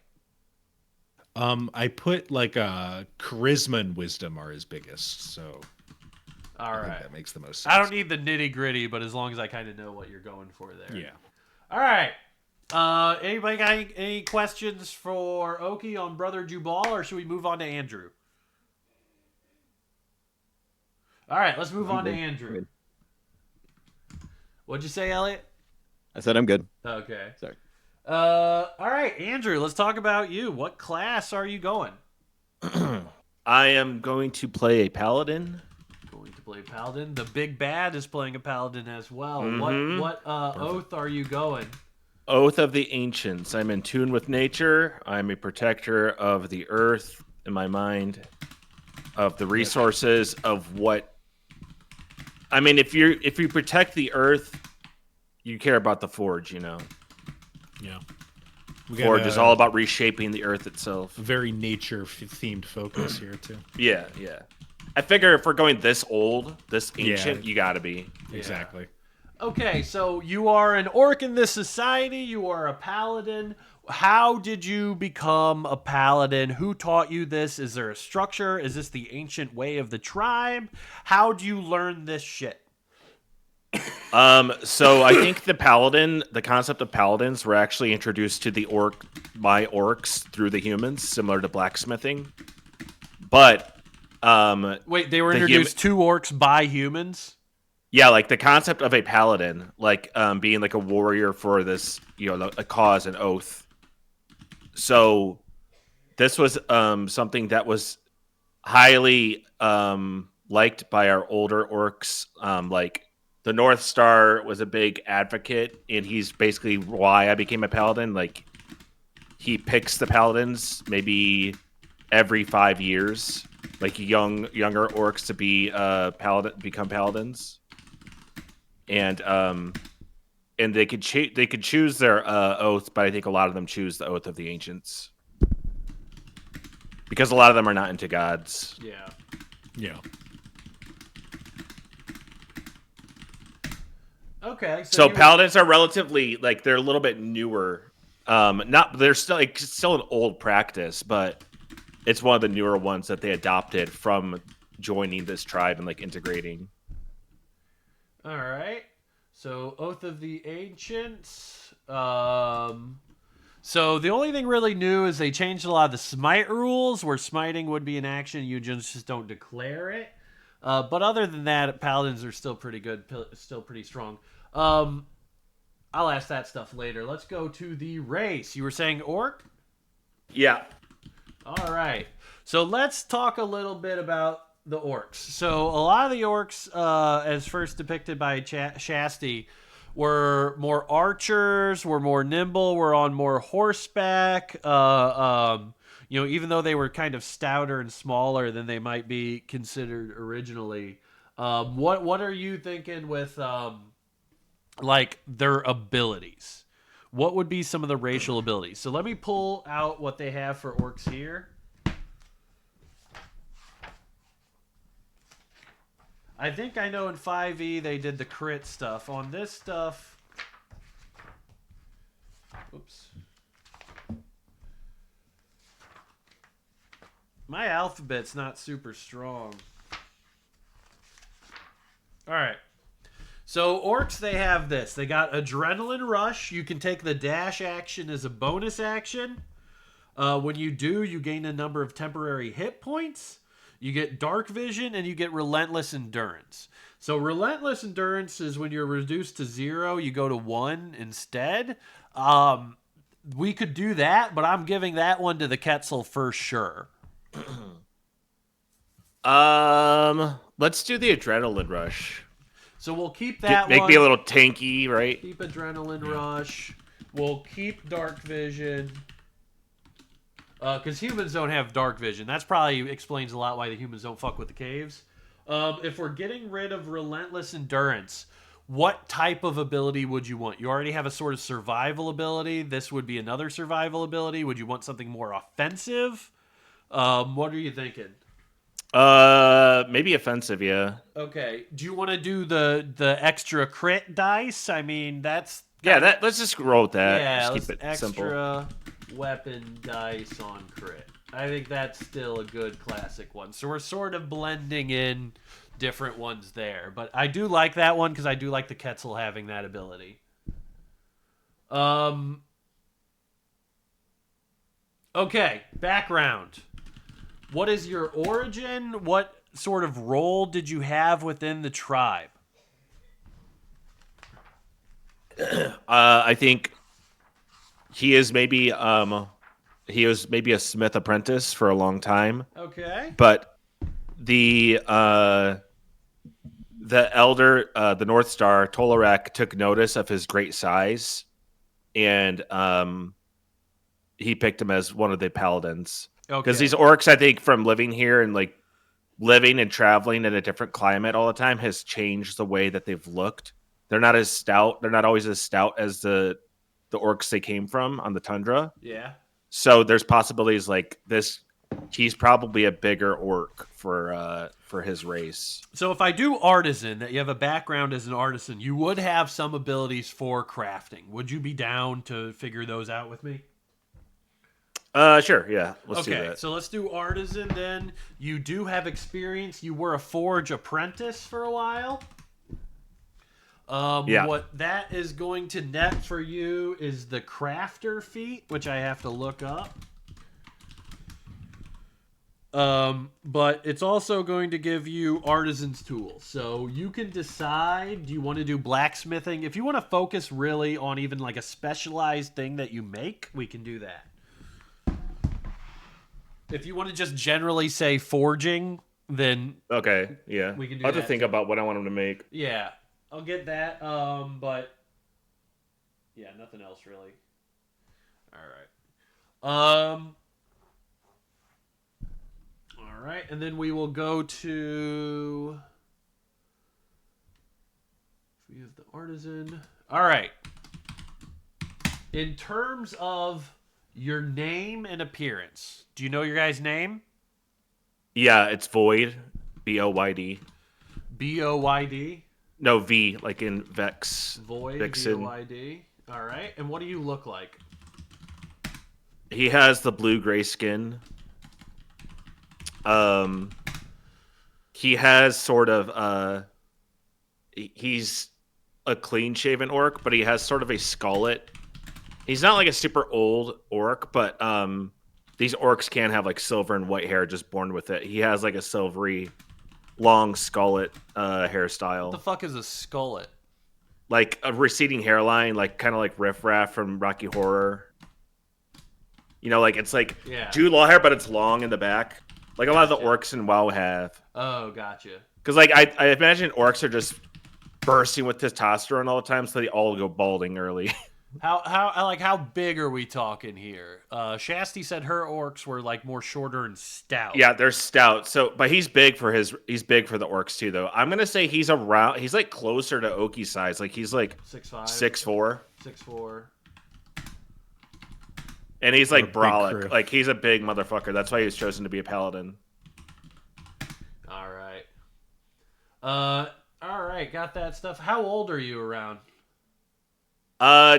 Do we want to decide how long the orcs live? Do we know that already? It's completely up to you. So I basically, somebody's already taken the longest motherfuckers, which is, 900. I would say you can go up to 500. You can go as low as 30. I'm gonna say that the orcs can live to upwards of 500, but Void is only about 80. So he's a young buck. Okay. All right. With your build, you're doing a paladin.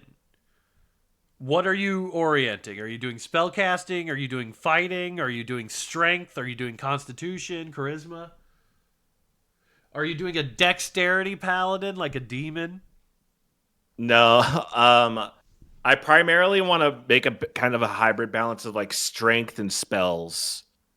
All right, so we'll do strength ka balanced. All right. Like he's gonna trying to cast a buff for defense on his teammates. Yeah. Decreasing offensive attacks on the enemy, stuff like that, before he gets into a fight. I'll take a look at the Oath of the Ancients later and see kind of what. Yeah, I don't know how much I could do with that, but I'll adjust accordingly. Yeah, and I can work with it with you too. I'm gonna do Joel's guy with him. All right, that wraps up Void. So we got Void and Brother Jubal. Rounding out the party is gonna be Elliott. Elliott, what class are you playing? I'm struggling with it, but I think I've decided to go with Ranger. Whoa, okay. I thought you were going Bard. What were we leaning towards in the Ranger stuff? I was thinking about Bard, but then I played a Bard in the last campaign I was in, and then I was thinking like, oh, maybe a Rogue would work out, and then I was like, we're like, now that we're a part of this tribe on this like floating, moving like nomadic, this boat city thing, it's like Ranger would be fucking cool. It sounds neat. Oh yeah. All right. But it's like a class that like I almost would never want to play. Like Druid and Ranger are probably my two least. Yeah, I favorite had a lot of classes. fun playing a Ranger. I did a melee Ranger, but still. All right, so let's take a look at the Ranger. Let's see what we're doing here. All right, so what subclass are we thinking of going at level 3? Beastmaster. Beastmaster. Do you got an animal in mind? Probably another bird. Okay. I got like some kind of crazy spirit hawk. Yeah. Because I know the. Well, you got a Thunderbird, maybe. All right. Yeah. So what do you get? The Deft Explorer fighting style. What weapon are you using? What's your fighting style? Ooh. I could. Are you thinking like ranged? Are you thinking dual wielding? Are you thinking melee? Are you doing anything sexy? I want to say. Let's see. Paladin's probably a melee. I want to say ranged. All right. Do range. Probably gonna take is this the archery one or whatever it is called? Yeah, just the archery one. Okay, so describe your guy as a Beastmaster. He is a range, or eventually going to be. What does that look like? So what are we talking about? How does he get taught to be a ranger, or her? I think this one's. I'll play a man this time. Male, whatever. I think that the Quetzal, as I described them earlier, kind of living in the trees and whatnot. Since they come from that originally culture, they kind of have supplanted. I guess they basically have supplanted what like wood elves would normally be in this kind of world. And so they all have like this kind of like innate knowledge of kind of taming and whatnot, along with their weird fabrication tendencies. But yeah, I think there's probably someone else in the tribe that trains everyone, or trains specific people if they show talent from an early age to use primal magic or to connect with animals. It could be related to the kind of the beasts of burden thing too, slightly. Like maybe further down the road, that's what that looks like. Oh yeah, yeah. Like once you get to like top levels of like beast mastery, like you're able to kind of work with those. Oh, that's cool. What do we call them? The Sumblas? Yeah, some I keep Sunblades. forgetting their name. There's got to be like really great rangers that just like will make a relationship with the Sunbla and can just turn them into wrecking balls even. Yeah. You know, All right. So we have that kind of got taught up to train within it. Let's talk a little bit about the Quetzal. In terms of, I know we said the Orc Last Stand. What else do you think would be cool for these people in terms of racial abilities?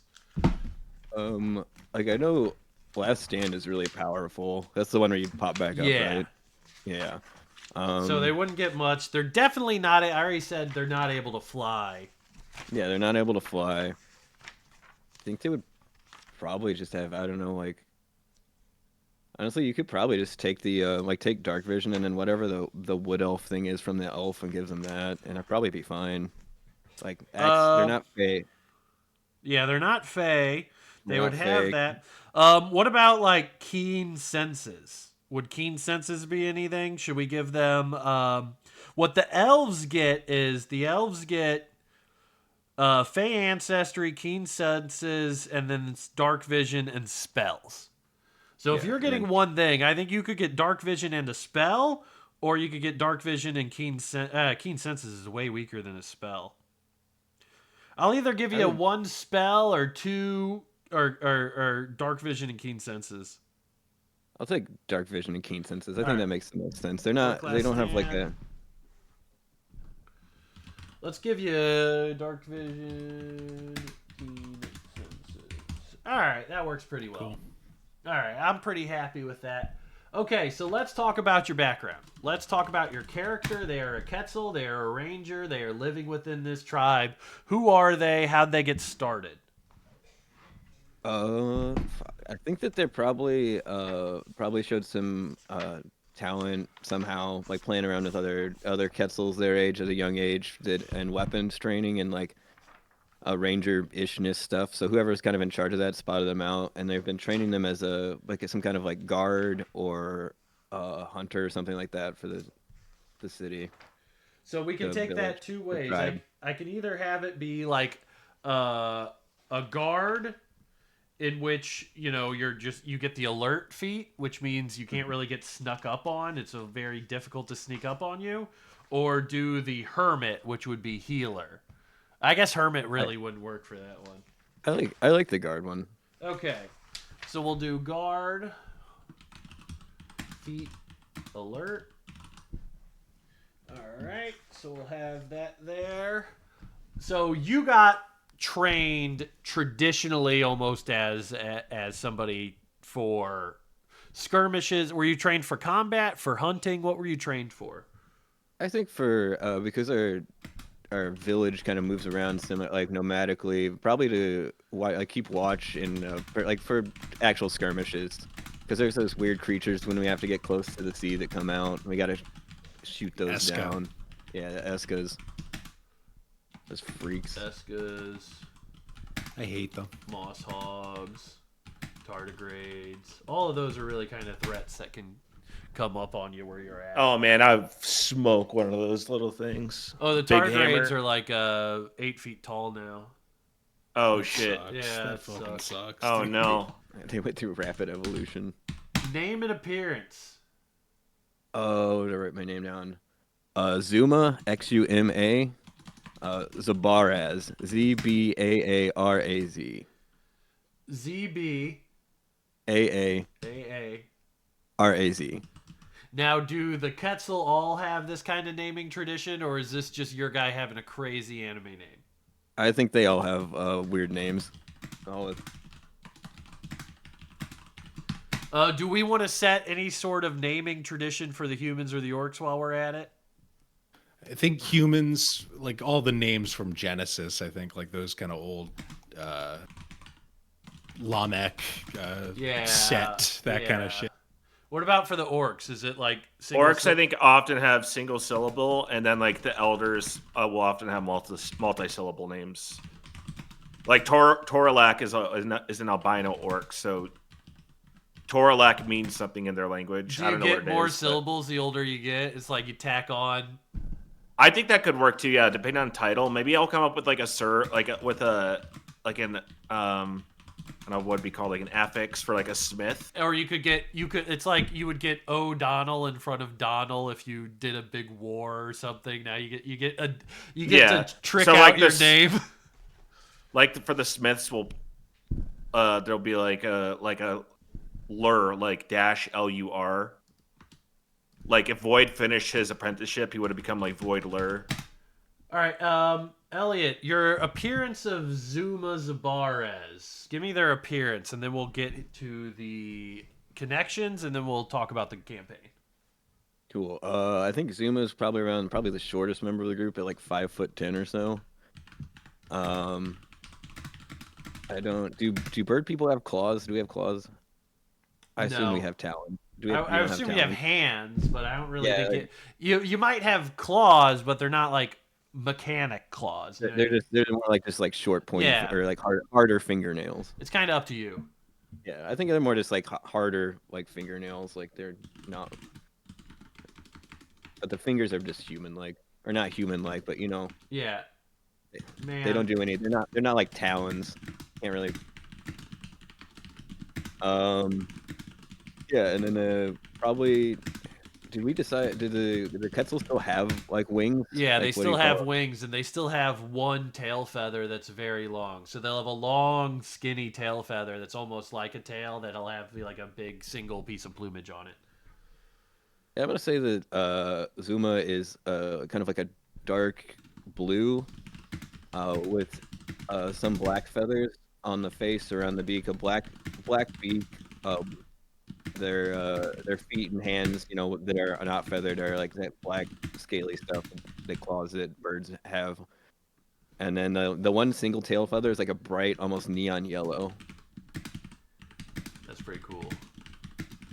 What kind of outfit do they wear when they're on guard duty, when they're shooting at tardigrades? I'd imagine I imagine all the guards probably are the. I mean, I guess this is a question for everybody. Are like the guards like cross cultural? Like, do the humans and the orcs also put I up would numbers for guards? imagine. I think I think all of these things are like due to like political influence. Like everyone's trying to get their families and tribes and things like into these positions. So I like the idea of everyone's competing for those kind of roles. Okay, I'm gonna say that yeah, the guards probably have a more like they probably wear some type of like not like a uniform, but all have similar clothes. And they're Maybe it's probably like based on their families and racial heritage. Like that's why where you choose your uniform, basically. yeah, I think yeah, Zuma definitely wears like probably like deep red colors and like crazy patterns, like patterns that go horizontally, like multiple different ones, like a V-shaped one and then like a brick-shaped one, just up and down, like a chest piece, midriff showing, and kind of just loose light pants. All right. Okay, so let's start with Oki here. Let's give me, for Brother Jubal, what is one NPC that is a friend or family member to you? One NPC that's a friend or family. He's gonna be. I think there's another druid basically that his senior druid that's a liaison to the tribe. That's kind of he's always trying to get me to pay more attention to the druid duties rather than the music. I think so. Probably be a kind of brother something, brother. yeah, older brother basically. Was my not like a familial brother, but like Yeah. a fraternal brother, and he's always trying to get me to pay more attention to like my legitimate duties as a liaison to these people, but not really his focus. Where does he live? He's also lives amongst the tribe. I think he's going to be the like number 2 to the leader of the humans. That kind First the third? Yeah, first the third. Yep. Number 2 to first the third. Yeah, he's kind of the closest kind of representative to him. All right, that works. I'll figure out a name based off of looking off of the Wikipedia for Jubal later. Let's do Enoch. Give him Enoch. Brother Enoch. Yeah, Brother Enoch. Yeah, you look up to him because he's 400 years old. Yeah, exactly. I'm a young buck at 200. All right, Void, Andrew. Who does Void know? This doesn't necessarily have to be somebody within the tribe, but it has to be a family member or a friend, somebody that you could call upon. His father, who is the one of the smiths that he was training under. What's his father like? His father is the same color as him, but he's a bit smaller. Strong, like big, strong arms. He's like a broad guy, but yeah, doesn't have his son's height. Much shorter. All right, what's your dad's name? So I said, like, I think there should be like you added on for like your title or something you did. So for him, his name will be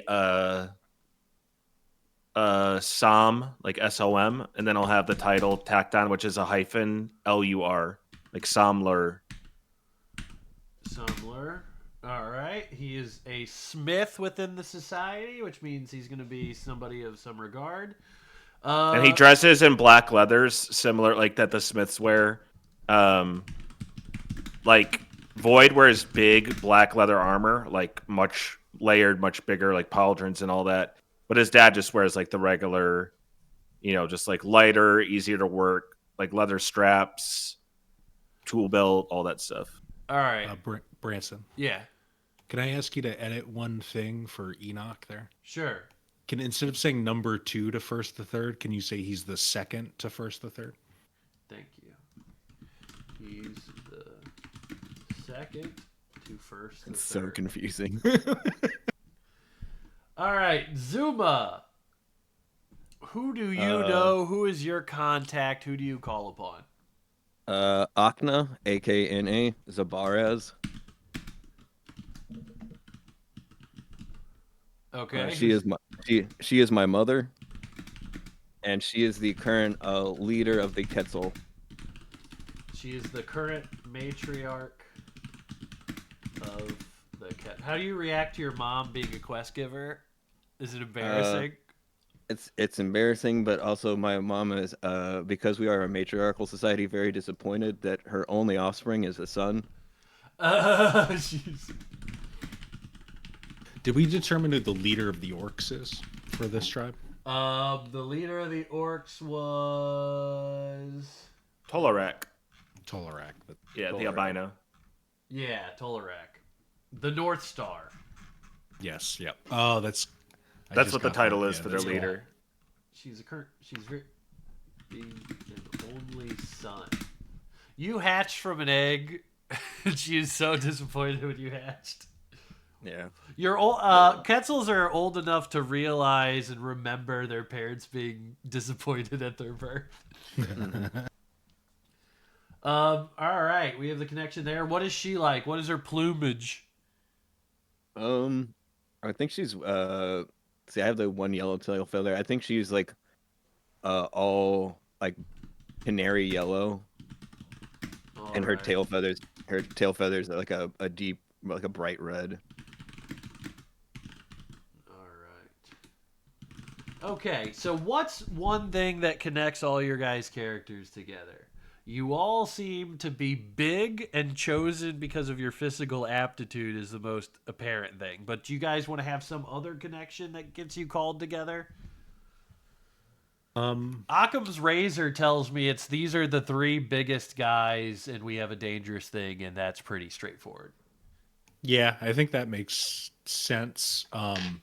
We're also just each representatives of like the different families, easily maybe unfortunate but expendable, kind of like everyone else's more important duties and further established. So I feel like it's possible we're like the most democratic and most efficient society in the region. Yeah.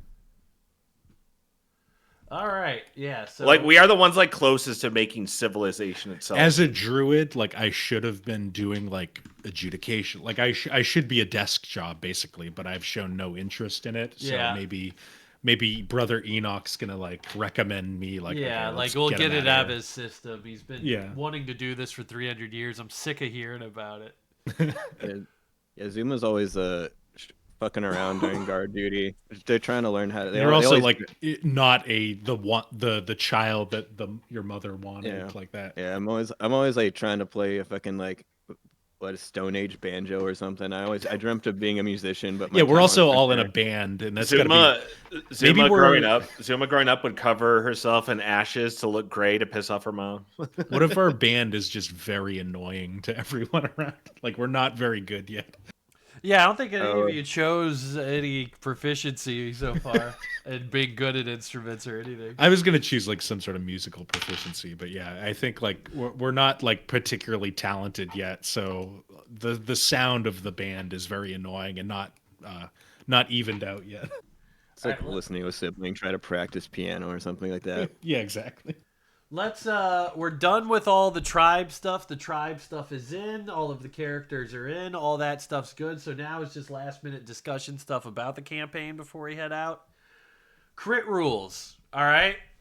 Are we doing full damage on a crit? If you do D20, do you get and it's a D6 plus 4, do you get 10 plus the D6? Or how do we want to do crit damage? Because sometimes I feel like just doing the bonus weapon dice sucks. Yeah, whatever you. I'm good with. That's how we did it at the Chicago table, right, Elliot? I think that's fine.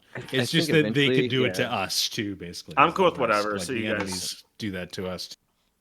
Yeah, So I mean, yeah, like, I think that's fun. I like that. Oh, yeah, you just It if makes you a were crit supposed more to- meaningful.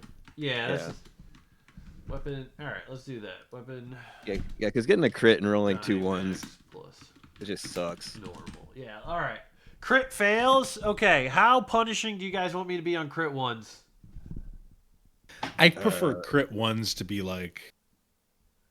I think like my problem is when they like punish like you when you have like 2 attacks or something like that. Like you have more of a chance to fuck up and fumble. Yeah. I think like just I like that as just like DM's kind of judgment. Like if a Situational, even. yeah, situational, yeah. A crit fail is basically up to DM's discretion of how severe it can be. Yeah, exactly. Yeah, Okay. and Yeah. I trust you. Like that sounds fun. Fail of Yeah, like if yeah, it just depends. Like sometimes it might help I- your narrative you're doing to like The most common Decide how cop severe. out for a crit fail for a DM is you drop the weapon and then I go pick it up. Oh, can I do an attack? Oh, well, if you do this with this, and that sucks. So I hate doing that, and I want to figure out something more meaningful. it's cooler to be like, okay, There's you hit tables, the like, guy, that could be- you hit the guy, you damage him, but also the weapon kind of bounces and hits you, and you take a little damage. Hey, You like if we're like in a like pre-Bronze Age society, I think it might be weapons fun could to break. like, Yeah. breaking weapons. Like that could be like a problem that like we're trying to solve, basically. oh, durability is so annoying. Yeah, that would work. Yeah, Like that would just be like really an good. old original Dark Souls. Like Yeah. fuck. Oh yeah. Pushing rolls. You try to lift something up. Strength roll. You get a 14. Not quite strong enough. I want to try again. How do we I really like the Call of Cthulhu system. Oh, the Call of Cthulhu pushing, yeah. Where you can try it again, but it's fucking critical. It's failure, true fail is failure. debilitating. Yeah. I've never seen it in 5e or that, but that could be fun if you think that you can make that fun. I'm down with that. Try it. Yeah, if you're interested just to try it out, we could try it out. We all know how it works. So. All right, we'll give it a try on pushing. Okay. Second I question. think go to ahead. balance that out for 5e, I think like when you push it, you do take like a negative modifier or something like that to the roll. Like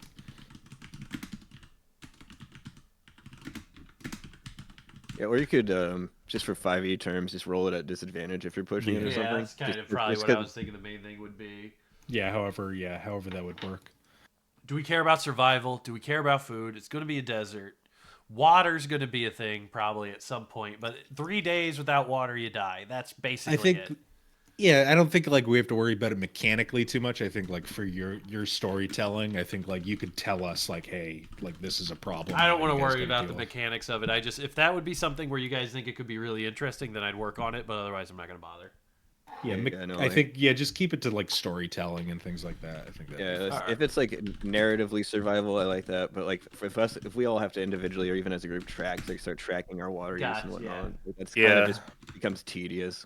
Especially for a stream, I don't think that's dynamic. Yeah, survival mechanics kind of fucking suck, man. Yeah, that's kind of Survival, like narrative wise, I love. Like that's fun. Like, and we can role play. It's hard to do in D&D. I really think if you would do it, you would have to specifically have a campaign oriented towards survival for it to be funny. There's And one it of those books that I got that's like Veins of the Earth. That's like Underdark survival, where like there is literally no food growing anywhere. It's all rocks and you're underground. So that's fun. Like it's interesting. Like, I know you gotta Branson make a lot of choices. would never do it because he hates the mechanic in anything. But the worst way to slow down the stream and the game would be we have to gather and craft shit all the time. Yeah. Well, the next question is on crafting because you did take an artisan, which is kind of a craft. Yeah. So, But like, it's not like it's something that we're gonna have to do constantly. Is what does I mean. anybody else want to craft, or is it going to just be me and Andrew? My goal is to make instruments. Like that's what he wants to do. But I don't think crafting is not. Well, really, you can like- get Andrew to help you make the Yeah, instrument, exactly. I think. Quetzal is more not really an artisan like the rest of their people.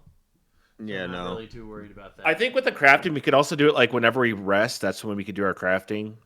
Something like that. I think the main thing with crafting is that it cannot be time consuming because crafting is mostly interesting to the person who wants to craft. That's something. what I mean. I don't want it to be something I'm like constantly having to do or like roll. So like when we're at rest, it's like okay, before I go to bed, I want to do the my best way crafting. to do crafting in these games is quests. I Like, you think do- the best way to do it is quests where you collect ingots. Once you get X amount of ingots, you can do whatever you want with it.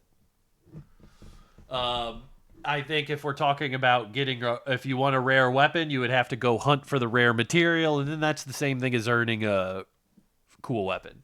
Yeah.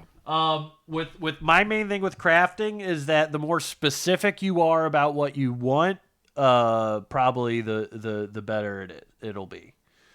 If you want to be like my guy's dream is to create a halberd, that would be blah blah blah blah blah. Don't be afraid to be specific because if it's just left up to me, I'm probably not going to be that specific. Yeah. Okay. Cool.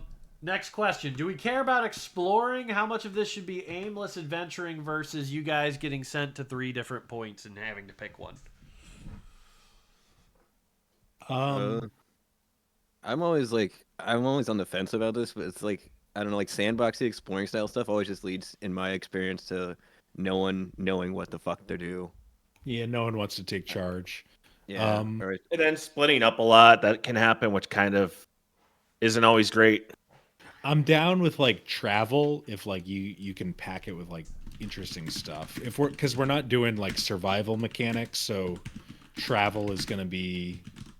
It's just going to be like point A to point B. There's Right. there's I nothing think to exploring scratch there. exploring should be in maybe more local to the parts we're in instead of like world map wide. Like know you what I mean? say, like, hey, we got to go over there. We're traveling over there, and we're encountering interesting encounters Yeah. on the way there. I think that's the best way to do it. Okay. Yeah. So Kind in of like terms- how you did with our like wildfire campaign. That was fun. Like you had Okay. a lot of like there was always something in every direction we went. Right. So I just enjoyed doing the quest tree model, really, kind of Yeah, exactly. having 2 or 3 options available. What do you want to do? How do they interact? Sticking with that. Okay. 2, 3 option model. All right. How treasure crazy do we want to go? This is something I always forget to ask before a D&D campaign because you can never really tell who gets treasure crazy. None of you guys really are treasure crazy guys, which is what my instinct kind of tells me. But you know, how often do are we oriented on like just getting treasures, getting improvements, stuff like that? Because I think keeping magic items and stuff rare but interesting, I think, is the best way to do it. I I don't would- care about. I've never cared about like a +1 or +2 sword. That's never interested me. But I think like a sword that does something like this sword lets you like teleport, like or something like. I think magic items that do like an interesting mechanic Gotcha. is always more fun than like just mechanics. Yeah, Strong. flavor stuff rather than just stats. Yeah, I've never cared about like a a sword that's a +1. Attunement something. rules, curse stuff. If you put on a hat and then just I put it on before checking with the wizard and now it's cursed, does that suck? The way you said it, I definitely think did it sound not good. necessarily. Suck. I think maybe like could maybe you be can't fun. take it off, but it could give you something really great. You know, Okay. In terms of just, I want that. If we're next to the haunted forest, 2 curse things could be like fun, maybe you too. put on a hat that you can't remove, but now you're a polyglot. Like, Yeah. Are you okay. thinking like identifying Several being a big part languages. of this? Like, Well, what I'm thinking about is attunement rules. I'm also thinking about this is kind of a Herculean style campaign. This is an era of great feats of strength. Of there would be warrior people will be able to jump 10 feet in the air. People will be able to lift 800 pounds. Like it's an area of grandiose kind of like performative strength. So the guy can run really fast. So We're in the I'm age of thinking legends, yeah. big highs, big lows kind of thing. You That could could be get fun. cursed, but it won't be eternal. You can have this, but kind of think about that. You could also do stuff like devil fruits in One Piece. Like Luffy is able to make his body. He's made out of rubber, but if he goes into the water, like he can't swim and like he dies yeah, basically. Attunement like rules to one like the. big benefit, one terrible like flaw or something like that. Yeah. I'm probably gonna do attunement rules where it'll be like you have a certain amount of magical items you can attune to, and probably by the end of it, I would expect you guys to have all of those filled. Yeah, that makes sense. That's kind of in terms of what I'm expecting, because you guys are supposed to be. I'm going to treat this campaign as my players should feel stronger than they do in the average campaign, because it is the first one. There isn't a lot of precedence. There isn't a lot of history to stop you from doing what you want to do. I'll just look up Because like we're the first of legends. We're the basically. first heroes. Yeah. skewed towards stronger. So you guys might be level 5, and I might be giving you stupid fucking strong items. That's just because I think it's cool. Yeah. That's And I cool as think long we as you should like keep scale the- stuff, you know. Yeah, the there's threats still gotta be equivalent. Yeah. There And will what's be. cool about that too is like with fresh campaigns like this, you don't ever know how long stuff can go or when stuff can fall apart with groups. Obviously, I'm sure that won't happen with this. But With 3 what people, that yeah, said is so- when you start at like level 1, you can never get to like real crazy bosses and monsters and fights. And it's just like, I love the low level stuff because that shit's just fun. It's like always fun. But sometimes you do want to I want to go fight a dragon. Yeah, I want to fight a mummy lord, and I'm not going to be able to do that at level 1 Right. normally. How do we feel about mysteries? Do you guys want to investigate anything? Do you give a fuck? Sometimes I'm really interested in that. Sometimes I just don't give a fuck. What do you guys I feel? think you should do them for like local areas. Like I said, like if we're in an area and you're like, oh, there's a cave over there that has mist and like no one knows what's in there. Like With stuff this like kind that. of no, setting- I'm talking like oh, you showed mysteries. up to the tavern. Oh, okay. And Like noir. no, I'm talking about like you show up to the tavern, somebody's been killed. Do you guys want to figure stuff out like that? Do you want to investigate stuff, or I think mysteries is like a grander kind of concept of like just the setting, I think, because it's so weird and there's Yeah. weirdness everywhere. I think we should be like, I think a lot of the focus of this is like a prehistory kind of thing, is like just trying to figure People out die how all the world time. works. Yeah. I don't really care about mundane mysteries, but like grander kind of magical mysteries and things like that would be a lot of fun, I think. all right? Last question. Any kind of cool hook you guys want? You guys get now to personally request any sort of hook you think would be cool in the campaign. If that means monster hunting, heists, court intrigue, now's your time to pick your flavor. I think like tribal intrigue between like the different like we made all these weird factions everywhere, like within our tribe and these other tribes. I think dealing with all these factions is going to be a lot of fun, I think. And I think we should use them, or else they're just kind of wasting space on the page here. Any other guys got anything? Like that. I mean, you could. It depends on you what you're going to tie in and whatnot. But I do like the idea of some kind of like giant monster hunter-esque kind of like beast or monstrosity roaming the land, because in prehistory, like Maybe a bounty system. Maybe bounties are Yeah. posted for legendary creatures. That Yeah, would like also you said, be you- nice if you guys are sick of doing storyline shit and want to just do a fight of the week. Yeah, like Yeah. so you mentioned like Herculean stuff, so like like Yes, crazy actually, that's monstrosity, but really like good. like Nemean lions, and The like bounty hunting That's- system, that's actually would really work in well with the big bad and the bounty Giant system. monsters should be like interesting because it's like it is a tribal society. They don't have the means to deal with like these monsters might be what's like preventing people from kind of moving on and like Yeah. start really developing and like becoming like big kingdoms. It's a good way also of introducing some of the monsters created in the campaign. Yeah. Okay, so let's recap real quick. All right. So first up is the tribe that we've created, the Quenched. The Quenched is a confederation of 3 different people, an industrial society of engineers that live on the river. Aesthetically, a ton of gondolas, long docks, reed rafts are going back and forth. The main thing in their society is the forges that are kind of placed around that they have to travel to, which is led by the Smiths, one of the orders within their group. Some tensions, but generally overall, these people are okay. They're made up of the Quetzal, the humans, and the orcs, who have all kind of found each other at different periods of times. They are seeking a sort of sacred forge. They say forge the future, a soulfire forge that can help them advance into a new age of the world. They are helped by their Sumblas, which are sort of capybara hippopotamuses that help them in transporting things and are generally kind of protective and territorial of them. We got the 3 players ready to go here. We got Void. Wait, where's the damn thing that I wrote down? We got Void, Brother Jubal, and Zuma Zabaraz ready to go. We're going to be starting January 5th. Should I add anything? Anything else you guys want to say before we get out of here? I'm I'm good. good. I don't know.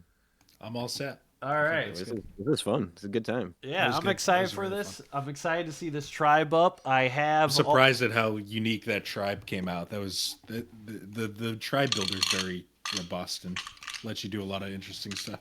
yeah, it surprises you on a lot. It subverts itself enough where you have to be creative to make up some Yeah. stuff. But yeah, I'm happy with that. We got the tribe. You guys are in the prime position. Probably like if you looked at a map of Pronger Valley and went, where would the capital city be? That's probably where you guys are at. So I'm going to imagine you're probably also one of the most populated tribes, one of the most doing well tribes. So I think it'd be unique if the way this ends is like we end up building that, like this tribe becomes like one of the biggest cities of the next age or something like that. That'd be fun. 100% Interesting if it happened like that. possible. It's definitely. I mean, that's the intention, right? It's something bad or something good happens. Nothing neutral ever really happens in history. Yeah, you don't want a neutral ending. No. Nothing unique ended up happening. All right, so I'd like to thank Oki, Andrew, and Elliot. We are going to get started on January 5th. You guys will be able to see Pronger Valley. You guys will be able to see that. We're playing it in Foundry. I'm going to get all the assets off a 2-minute tabletop. So, I expect everyone to be in costume as your character. I plan on I know that's going to be a lot of paper mache work. all right, thanks everybody who tuned in. I will see you Thursday for the morning stream and wife stream on Friday. No Lore Wife Club stream Friday. as we prepare for January 5th. So I'll see you guys later. Thanks for tuning in. Ciao. peace.